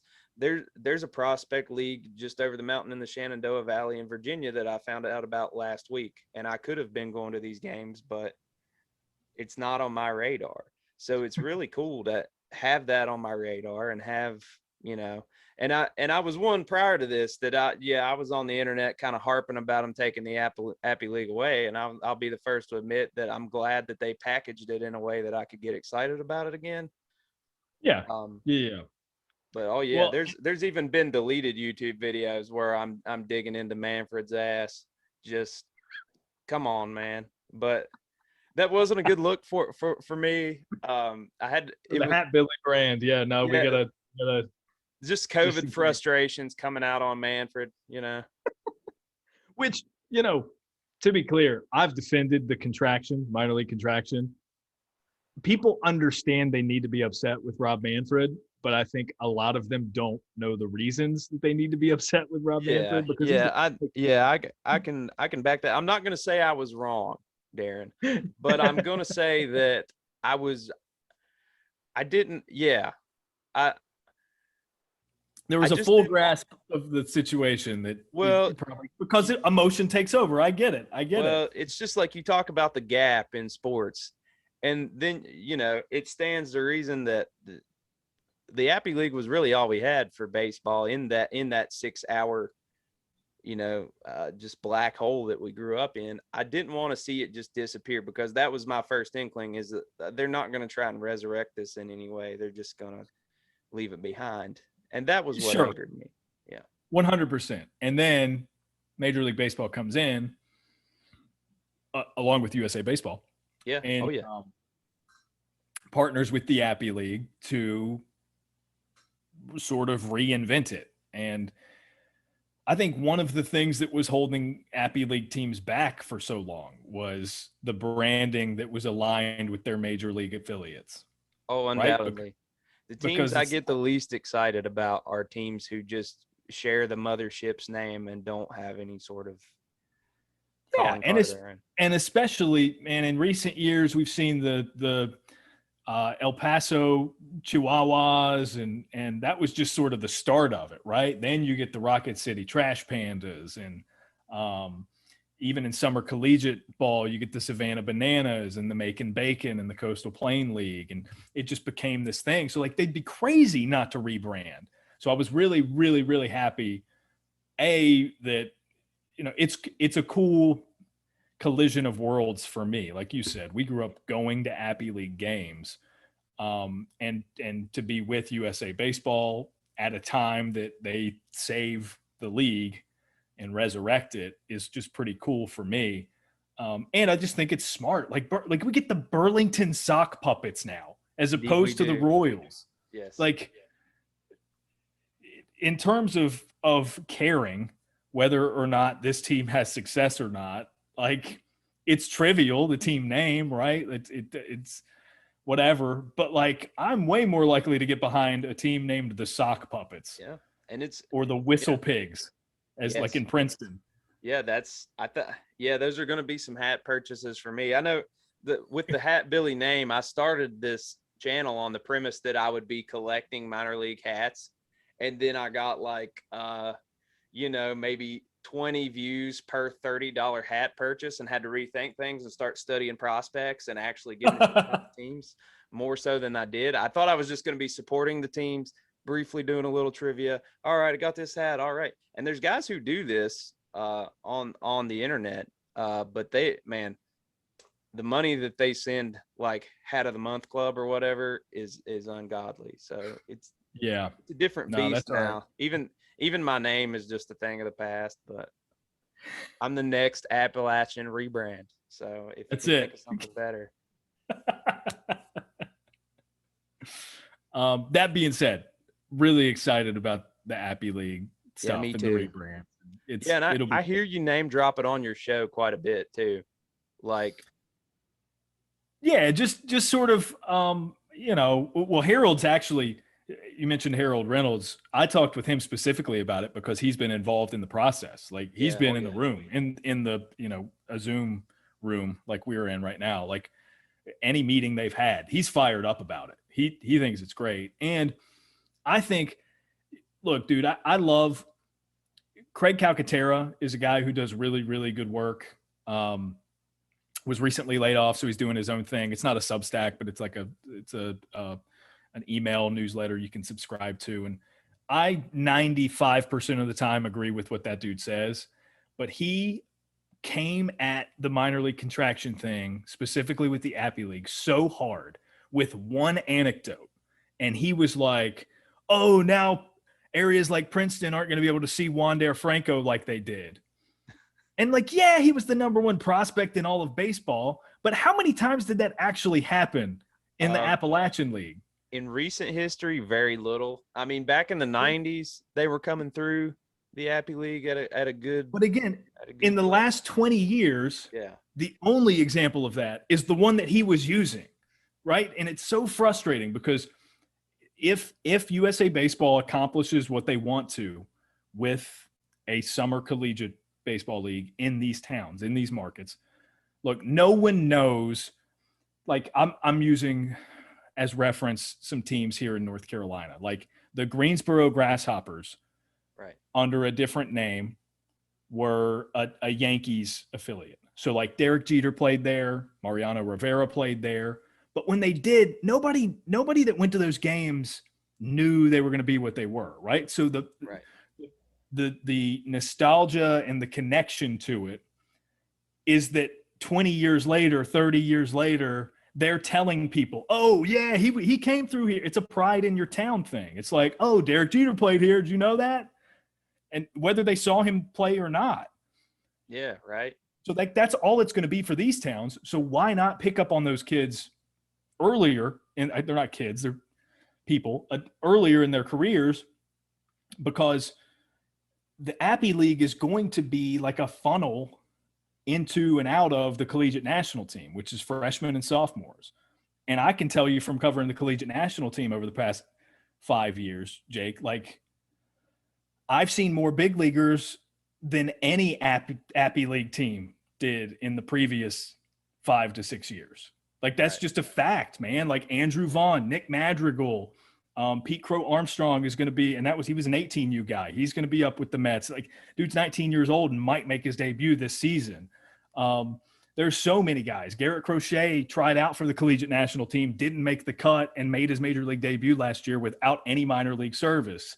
Asa Lacy was at the alternate site for the Royals last year, immediately after being drafted. Spencer Torkelson, same thing for the Detroit Tigers. Like these are dudes that I've seen up close and in person and talked to in a lot of cases and interviewed or whatever. Like if those groups of players play in the Appy League, then it's going to be tenfold what the Wander Franco story is. So it enraged me to a level that Craig Calcaterra does not enrage me. I'm excited for it because I think the quality of play is going to be even better if USA Baseball is able to build it up the way they want to. It was not a wound in me that like the Whistle Pigs didn't heal. You know, I'm not. It didn't hurt my feelings that much, but you know, mid quarantine, I gotta like, or it was even a little before that, I think. But it's just like the uncertainty was already at an all-time high in the world. Like, don't take the most nostalgic thing in my life, please. Yeah, I get that.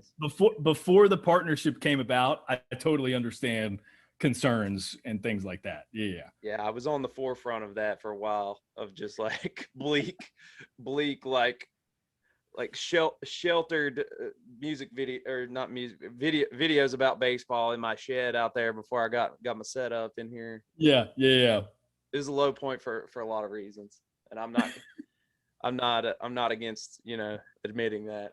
No, I respect it.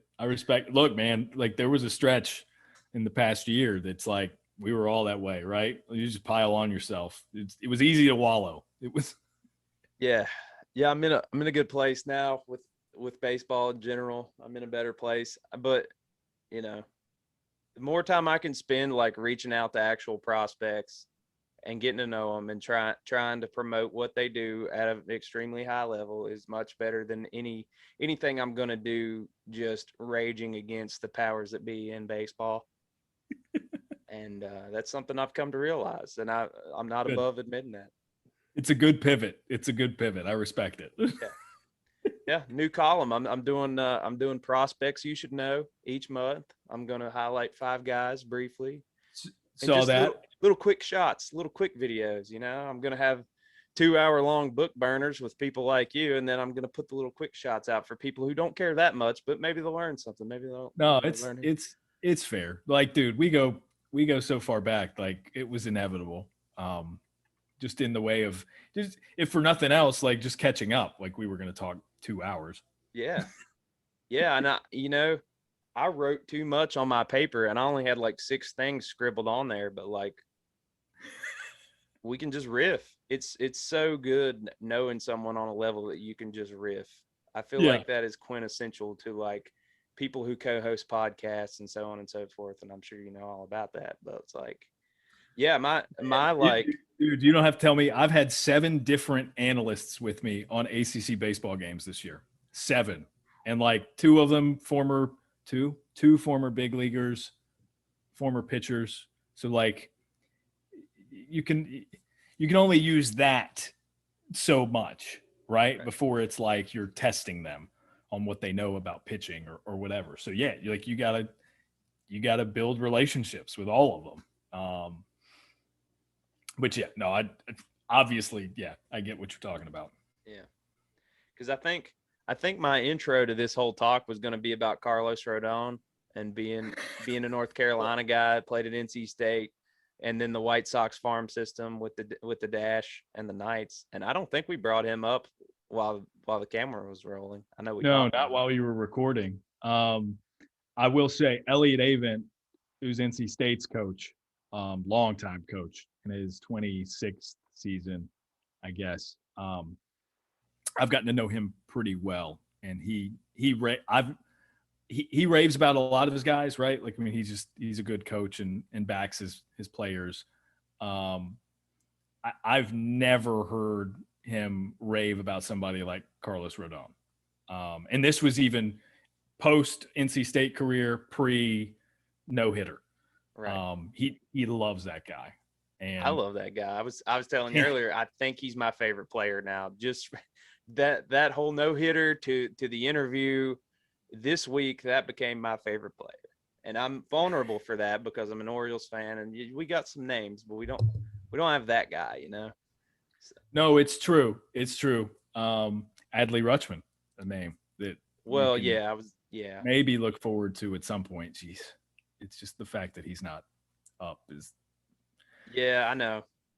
Maddening, but anyways, that would be I got Pedro Severino on my fantasy baseball team right now, so I'm feeling it. Yeah, you get it. Feeling the need for Adley, but I did that so I could easily just drop a guy and pivot Adley right in. Yeah, that out of makes free sense. agency. I'm hoping that works because I'm taking the 0 for 4 every night right now. Nice. Yeah.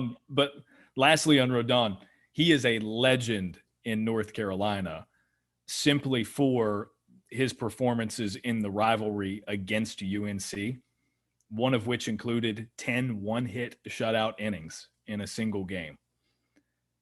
I mean, he's good, and he always showed up for that rivalry. So it's a lot of fun. Isn't that the beautiful thing about baseball is you're already a legend coming into these performances, and then you're just a legend on another level. You can be a North Carolina legend and a Chicago legend on the South Side in the same lifetime. Isn't that beautiful? I think that's beautiful. It is 100%. Like, you can be a Moorfield, West Virginia legend while also being a Rural Retreat, Virginia legend. Oh man, legend is the exact descriptor that I would come up with for me. Yeah. Moorfield High, go Yellow Jackets.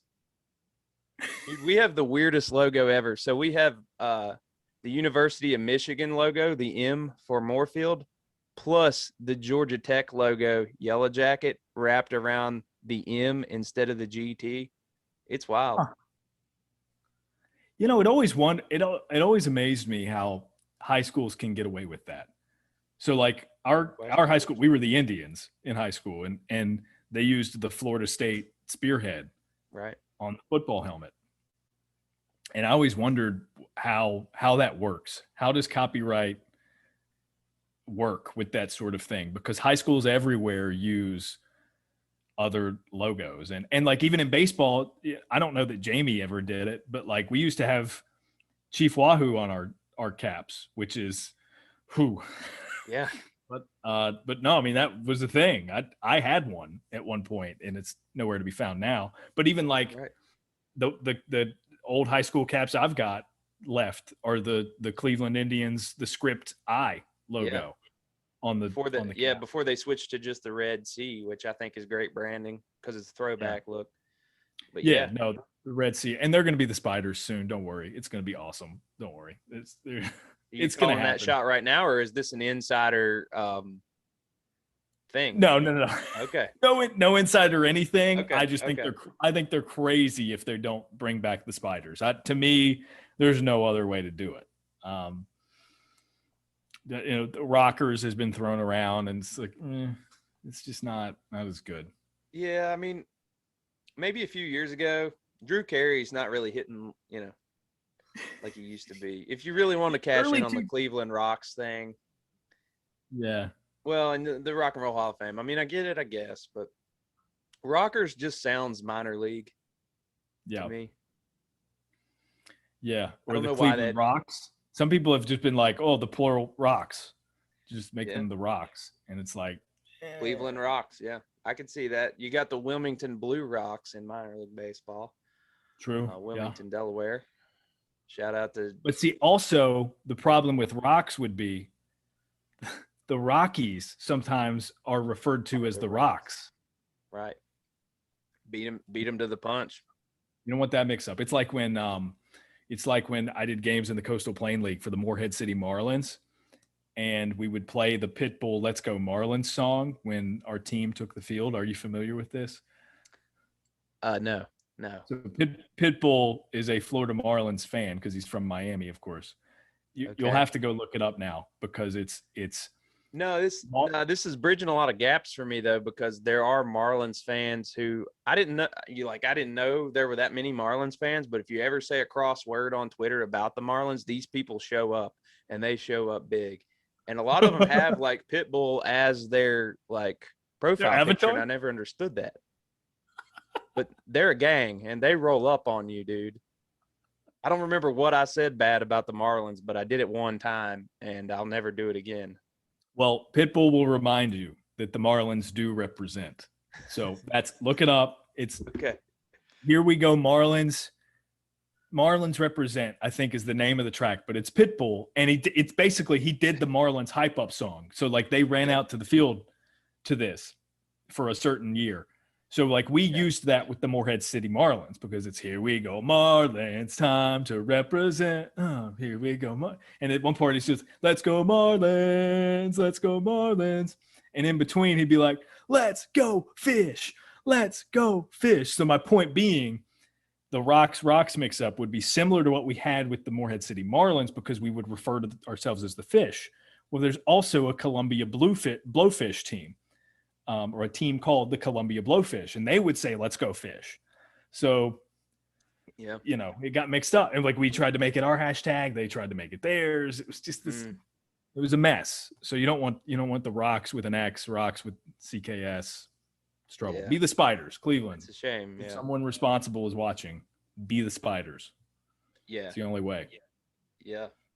Do you think that will change the Richmond Spiders at all, or do you think they're grandfathered into their own copyrights because they're the same colors? I think as long as the logos are different. Like I've seen some hypothesized logos, some imaginative logos, we'll say, for Cleveland that are like the C and then that's like the bit that's like the large, is it an abdomen? What is that on a spider? Like you got it. Yep. Yeah, the abdomen on the spider is the C, and then you got the legs and stuff branching out. So like that's something that Richmond couldn't possibly have qualms with. And like, come on, you're the only spiders there is to this point. Like, look at the Wildcats everywhere. Like they don't have issues with each other. That's true. Yeah, I didn't think about the 10,000 Wildcats teams. Or the Eagles or the Bears. Those are probably the three most common. Yeah, if I had to guess, something like that.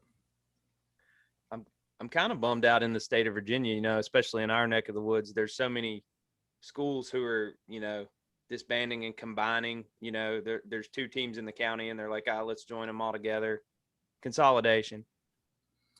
I haven't seen any imaginative names out of those, and I feel like they should really take off running where a lot of these pro, semi-pro teams are going and just be crazy.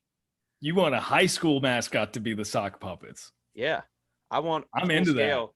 That. This is go all the way, go hard or go home. Yeah, I was thinking. I had in-laws who lived near Laurel Hill, Florida once. And the great thing about small towns in that part of the country, like the Panhandle, it's Florida, but it might as well be Alabama or Mississippi, right, is that they value high school football so much. And like we grew up in a high school football town, but it's dwarfed compared to how these people approach it. And my favorite thing about like driving through that part of the country is seeing the water towers, because every water tower is built around the mascot of the team, of the local high school football team. Right. So they're just like water tower towns is what I call them. And it's just like, so Laurel City or Laurel Hill, Florida, their high school mascot is the Hobos. Love it. Love it. So, and I had a t-shirt that I found at like a gas station convenience store there one time. And their logo is a homeless dude, like the stereotypical hobo. He's got like ratty clothes on or whatever, but he's got a t-shirt that says LH, and he's got his stick and his little sack on the end of the stick carrying it over his shoulder. And I love that. It's one of my favorite high school mascots ever.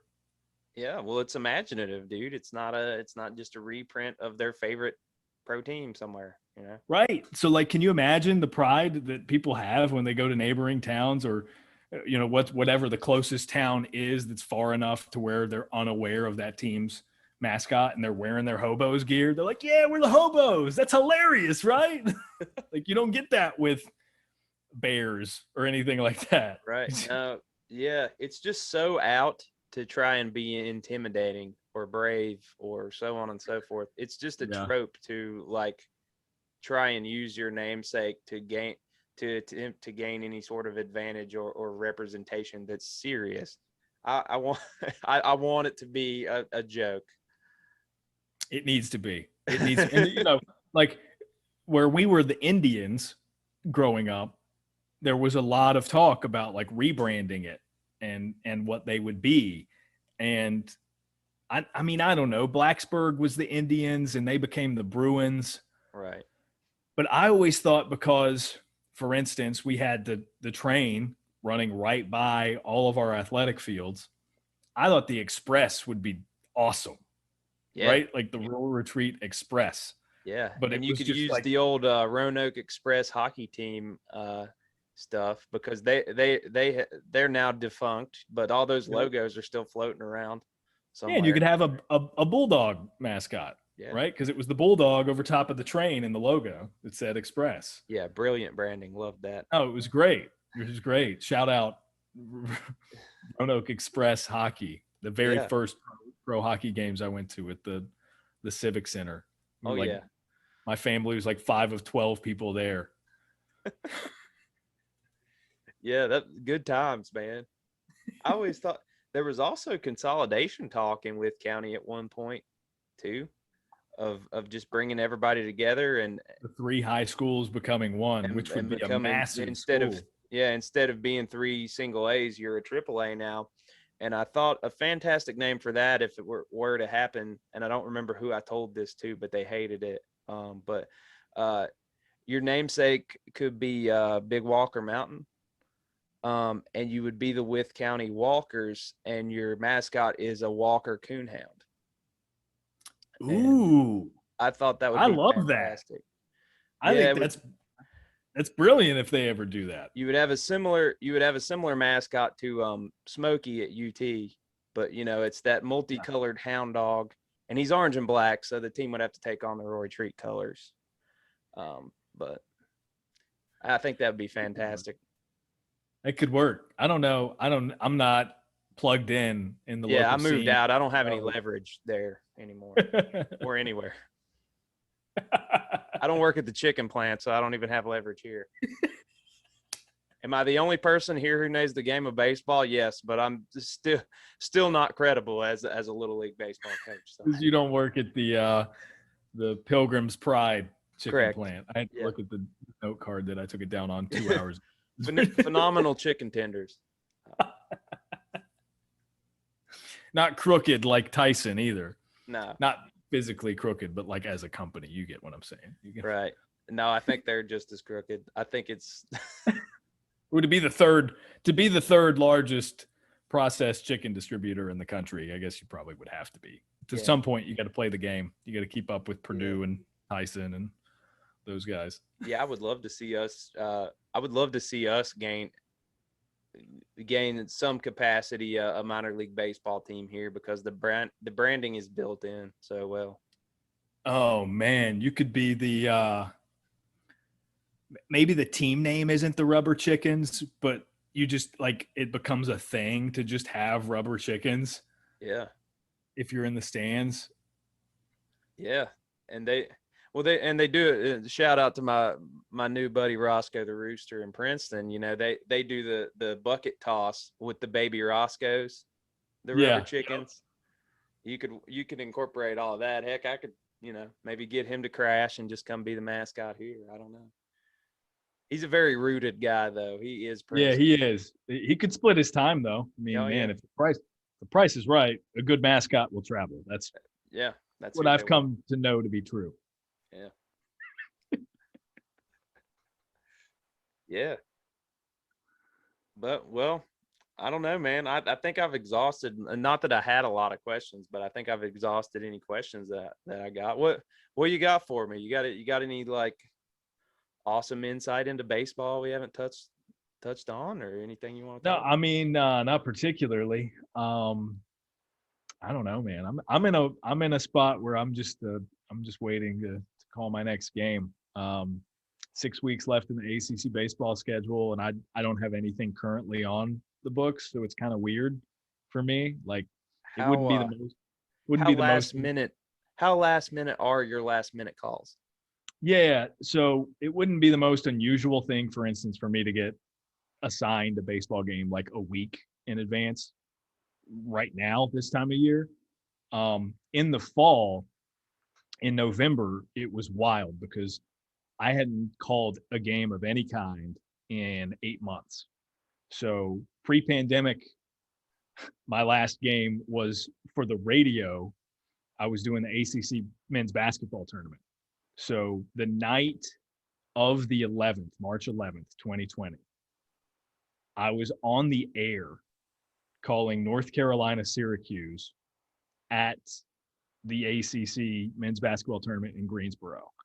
And my analyst, Adam Gold, he hosts a show locally here in North Carolina, he was my analyst on those calls. And at some point, it just becomes, because of COVID, like that was the night. We were on the air when the NBA season was suspended indefinitely. We were on the air when it became news that Tom Hanks had COVID. Like, at some point, because they had already, right before we went on the air, they had already announced no fans the next day in Greensboro. So that was sort of the story. That's but like wild. to a certain at a certain point, you become a news anchor, right? Because it was a blowout. North Carolina was getting drubbed by Syracuse, so it was like a 20-point game. We're getting all this news every media timeout that we take, and we'd come back and be like, "Oh, so how about this?" So, anyways, from that point, I didn't do a single game of any kind until November. And this is to your question about short notice. It's a Thursday morning in November. I get a text asking if like I'm available to talk, and I was working out, I remember. So I finished that and then texted back, was like, "Yeah, what's up?" And it's somebody I know who occasionally gets me to crew games, gets me to do games sort of as a fill-in for radio, because he works at Learfield IMG. And that, for instance, I've done like Montana State men's basketball was at UNC Greensboro one time, and it overlapped with a Montana State football game. So like me, who's never been inside the state of Montana ever, filling in for the Montana State Bobcats radio programming. Like I did it. And they won on this crazy 3/4 of a court heave. So like I was all over all their imaging. I know the people that work there now. And after that one game, it was just kind of like, geez, this guy comes in and does one game and he's on every highlight reel we're going to have for the rest of eternity. Yeah. What city is that? You can show up in that remote part of Montana and get the key to the city. Bozeman. That's a cool place to be. Yeah, I guess so. That's a fishing mecca from what I understand. Okay. Good to know. So this was the same person that would call me occasionally to fill in for those sorts of things. Little did I know he was going to ask me to do a TV game for that Saturday. It was a Thursday morning. It was Georgia State at App State, was playing on Saturday. The guy originally scheduled to do it was contact traced. So he was like, "Hey, we're kind of in a pinch. Like, would you be able to do this in 2 days?" I'm like, "Yeah, sure. Cool. I haven't done anything in 8 months. So this is great. Awesome." He's like, "Okay, cool. App's head coach, Sean Clark, is going to do a Zoom with you guys in an hour. Can you make that?" And it was just like, "Okay, cool. I'm on skates and you just shoved me down a hill. Awesome." So yeah, no, I did on ESPN Plus, I did Georgia State at App State football on a Saturday, finding out about it at like 10 a.m. on a Thursday. But that's rare. That's rare. I saw that game and enjoyed it. And, and that's the thing about, you can learn all the proper pronunciations pretty easily with a basketball team, even a baseball team. Yeah. An entire Division I college football roster of pronunciations. Does that intimidate you? No, not in most cases. So like you get to a certain point and like I'm thankful that I bypassed a lot of like the nightmare scenarios for play-by-play guys. People that talk about having done a ton of high school broadcasts and they just have little to no information and are putting it all together as they're calling a radio game and having to worry about engineering their sound and doing all that as a one-person crew.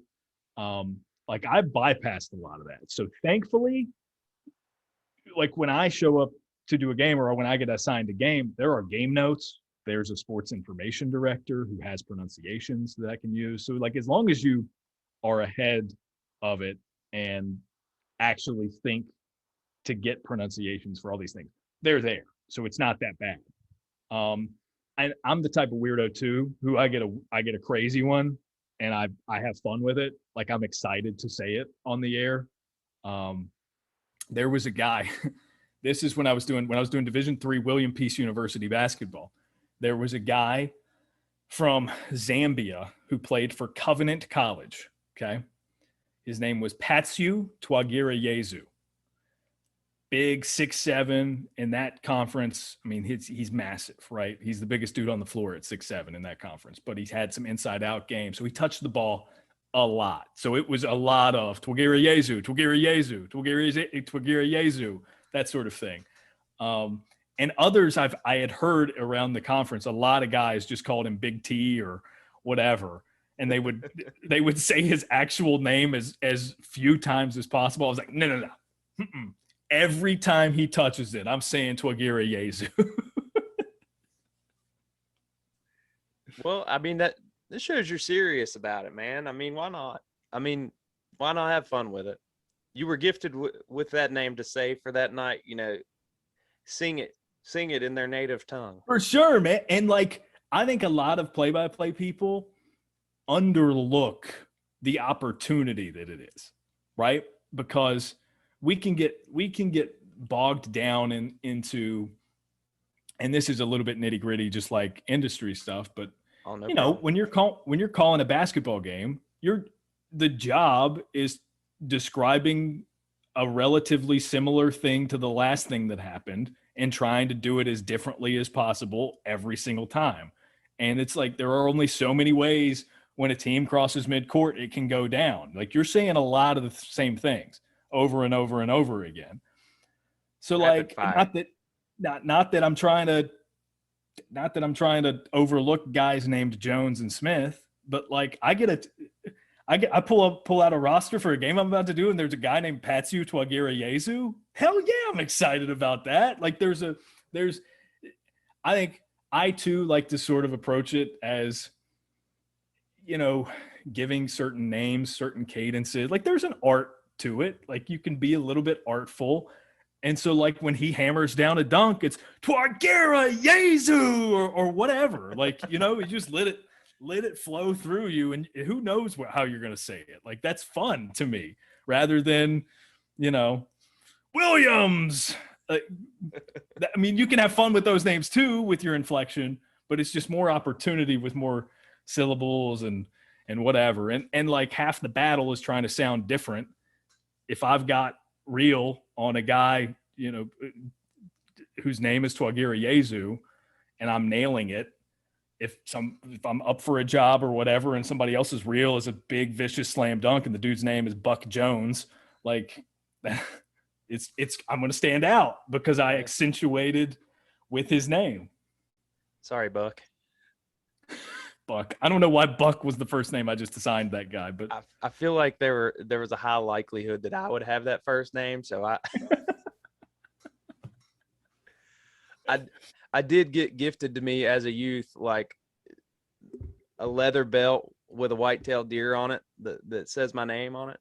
I feel like that was a calling card of maybe at least maybe not so growing up in town in Rory Treat, but if you were out near the county line like I was, like, you were a man when you got that leather belt with the whitetail on it that said your name. Yeah.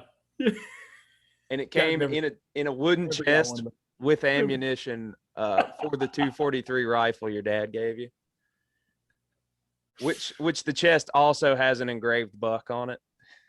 Yeah.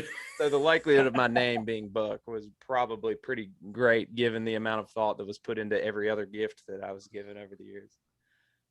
Buck would have been great. It's amazing. We didn't like know anyone named Buck. No.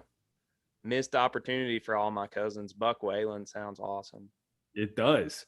It sounds like the second rural retreat. Pressure on myself to procreate just to have Buck Whalen, but he could be the first big leaguer from Moorfield. Yeah, I'm one county over from John Crook's home place here. He's from Kaiser, West Virginia, and they're big rivals.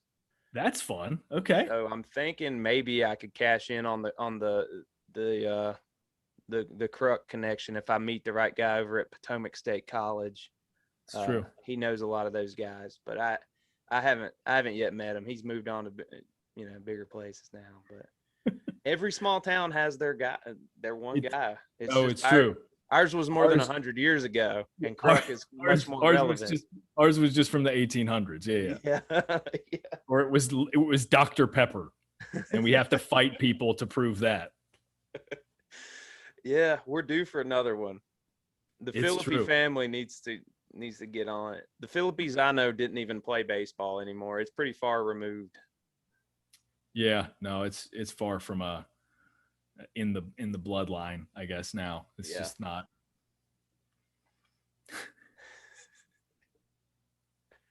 I feel like I don't have a nuance with much, but like small town storylines hand in hand with sports. Let's do it all day, every day. it's one of those things that people find surprising about me. Like, I'll talk about where I grew up and be like, yeah, man, I'm like a hillbilly. And be like, are you? Like, I mean, yeah, kind of. Like, yeah, yeah. Yeah. I mean, it's so what? I don't present as much as a hillbilly, but like, whatever. That's, yeah. Our town started as a vacation spot for people from Roanoke. It was their rural retreat. And I butcher the word rural because I'm used to having so many other R's following it that I can't properly say rural. It's rural retreat, RRRRT. I joke with people all the time when I tell them or explain to them where I'm from that it's rural retreat, and I slow it down like that every time because I can't not instinctively be like rural retreat. Rural retreat. Like that's what it was growing up. It was rural retreat. Well, you go 10 miles past Whiffle and it's rural retreat. You're in rural retreat. I do have to correct a lot of people on Wythe County and Wytheville. It's everybody thinks it's Wythe. I didn't think that was the case until I got like far enough out. And then, you start explaining to people in like Winston-Salem, you go straight up 77, Wythe County. Like, oh, well, I thought it was Wythe. Nope. Yeah, apparently our statesman, George Wythe, wasn't as famous to anyone else as we thought he was. No, that's right. Yeah, exactly. He just was a dude. If they do know him, like, oh, George Wythe. Right. No. Yeah, it's, man, I don't know who's gonna come across this, but we've made like this is an iconic like cultural thing for Wythe County that we're telling its story. I feel like there's a lot of money. I hope lots of people from rural retreat watch this because it pretty much was for you. Like this, yeah. This is a time capsule, man. We're gonna this video. I want to see. I mean, the rural retreat Wikipedia entry is only like 4 sentences anyway, and most of it's about cabbage and the railroad. Let's get this link in the bibliography there. If we can get referenced about its baseball history, and then a couple trivia for mid 2000s rural retreat baseball is there. It's here. This is where it lives now. Can we get a subhead on the imperfect basketball season on the Wikipedia page? Got to, yeah. Because we're not the lone team to have had a completely defeated season, but we're tied for it because we did not win. Was it the team last year or 2 years ago? Oh, did we make another one? I was monitoring it because somebody clued me into it because, I'll occasionally joke and make a public mockery of our basketball season that we did not win a game. Someone brought it to my attention that I think it was like 2019 going into 2020. And I think they ended up winless in that year. So I was monitoring it for like their last 5 games. I was like, win one. It was like the opposite Miami Dolphins. Like I would have thrown a virtual party. Like Zoom wasn't a popularized thing at that point, but like I would have FaceTimed some people and been like, popping champagne, they won one. Yeah, that's sad. I've never seen any program in any sports like in the despair that we were in at that time. Like, no chance. I'm pretty sure they tried to get me to play up as like an 8th grader and I didn't want to do it. Like there were no prospects. Like there was nothing. I stayed down with my friends because like I liked Coach Rouse and I thought we might win a few, and we did. Yeah, you guys were like having fun, winning some games. Yeah. Our coach like cut down to 10 players at the beginning of the season. So it was like, okay, well, no wonder you get into flu season, you're missing a couple of guys. Harmon has the unfortunate downstairs mix up, and he's missing for a couple of weeks. Give me a Dave Harmon. Give me a Dave Harmon. It doesn't have to be about his injury, but we're going to rattle off a few impressions here. Give me a Dave. All right, Dave Harmon, who infamously mistook deuce to mean the number 1 at one point because he was number 11 and referred to himself as the deuce. So he was like, I'm a deuce. I'm the deuce. I love that. I love that guy. I do. I got a random text from him the other day. He was playing golf, and like we don't do that either. But when I go back home and I see him out, he's somebody I enjoy seeing and like genuinely hope he's doing well and like to catch up with. But he was playing golf and ran across some guys from Northwood and was texting me about that the other day. But it was the most random. It's like, it's funny that we're having this conversation because it was not even a week ago that he texted me. So that's funny. Fantastic.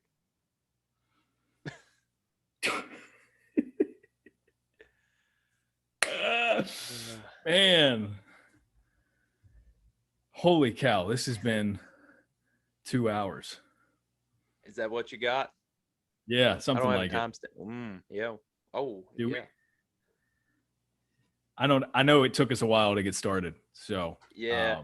Like that was the biggest struggle is we got rolling so much off the bat, and I didn't like low key, like didn't realize I wasn't recording. And then I had to try and recycle the cool things that we said the first time around, like about Rodon. And it's a constant struggle, like trying to figure out how much you need to, like, with us, like we know each other, so it's not as much of a concern. I'm always concerned about like getting somebody's best stuff before I'm rolling, like when I'm trying to like warm them up. So yeah, no, it's and other people are more approachable than others, or some people are more approachable than others in that way, where you're just like some people you would be amazed. They're just like, they expect it to like, cool. It's like no chit chat. Let's knock this out. Like, yeah. I'm only going to talk in an animated, engaged fashion while you're rolling. Like, that's it. Yeah. Well, and a lot of your USA baseball guys, like their prospects, and some of them, have they even had like a public speaking course, or, how many interviews have they ever even done? It's like, yeah, I mean, I think thankfully, most of them who go through college programs and are good players in college get some sort of media on a regular basis thrown their way, like especially, the SEC guys, the Pac-12 guys, ACC guys are used to media. It gets a little trickier when you get to like 18U players who are high schoolers and haven't always had that. Like, not that Bobby Witt Jr. was bad. He just he didn't open up a ton. And like, I've like covered him and he was like, I've had fun. I've joked with him and had fun with him like on my way up to the press box before an 18U game or whatever. But it was one of those things where like his dad was a big leaguer, and I think he's sort of been like media coached to a point where he's got a playbook and he stuck to it when we talked. So yeah, and again, he's one that hasn't had exposure to like a beat writer for a college team or things like that before. But no, I mean, most of the time they do media. It's fine. And it's got, especially once you get like a big leaguer on who's used to it, or somebody like AJ who's co-hosting a podcast with another dude who's playing in Japan now. And that sort, and he's great about that sort of stuff anyway. Yeah, he was, man, he's been my favorite player for a number of years. It's been a cool excuse to follow international baseball. Yeah. Him out there. And he's torn it up. Yeah. Hopefully, fingers crossed, we get him on Olympic qualifying stuff. I don't know how that's going to work with his contract for his team in Japan, but I mean, he's all for it. I think it would be great to have him on board again, but we'll see. Yeah. Well, awesome, Daron. This has been an action-packed show. It's going to be a workout for me, like getting all the tabs and earmarks in for all the different things we've talked about. I try to do that. May not. But yeah, this has been loaded, man. I appreciate it. It's cool to have it there. if regardless of if our old friends check it out, it's there for us. It is. It's for us for sure. Yeah. And like, dude, likewise, it's been good to catch up. And obviously, in the lead up to this, it's been an excuse to catch up. Absolutely. Which we had not been great at for like a 7 or 8 year stretch, probably. No, So yeah, man. That's my fault too, mostly because I've done this to multiple people, and like now I'm nearing 30, and I realized that I have no even phone. I'm 3 phones ago I had all y'all's numbers, but like I was so bad at reconnecting that even when I got a new phone, it wasn't an excuse to call everyone. So it's like I'm starting to feel older. I gotta have friends. That's a requirement of mine at some point. And I it's get easy. it. It's easy when you're grinding and doing stuff to forget to just call. But Oh, for sure, man. Like I get it. I mean, and that's why I'm culpable there too. So no, it's been good to sort of reconnect and talk baseball and just like randomly text here and there. So yeah, man. if nothing else, if we could get 0 views on this, and I'm proud of that. So like good to be back in your life. That's the main thing here. Yeah, man. I appreciate it. And zero views, just like 0 wins in a season. I've done those before. So no shame in my game, man. I learned love early to not worry about that stuff. See, we're just better conditioned humans now because of it. That's what it is. We were just conditioned for the human experience better. All right, man. Well, I'll wrap this up. I know there's no formal wrap up for your covering the bases show like there is an intro, but you did nail it. Yeah.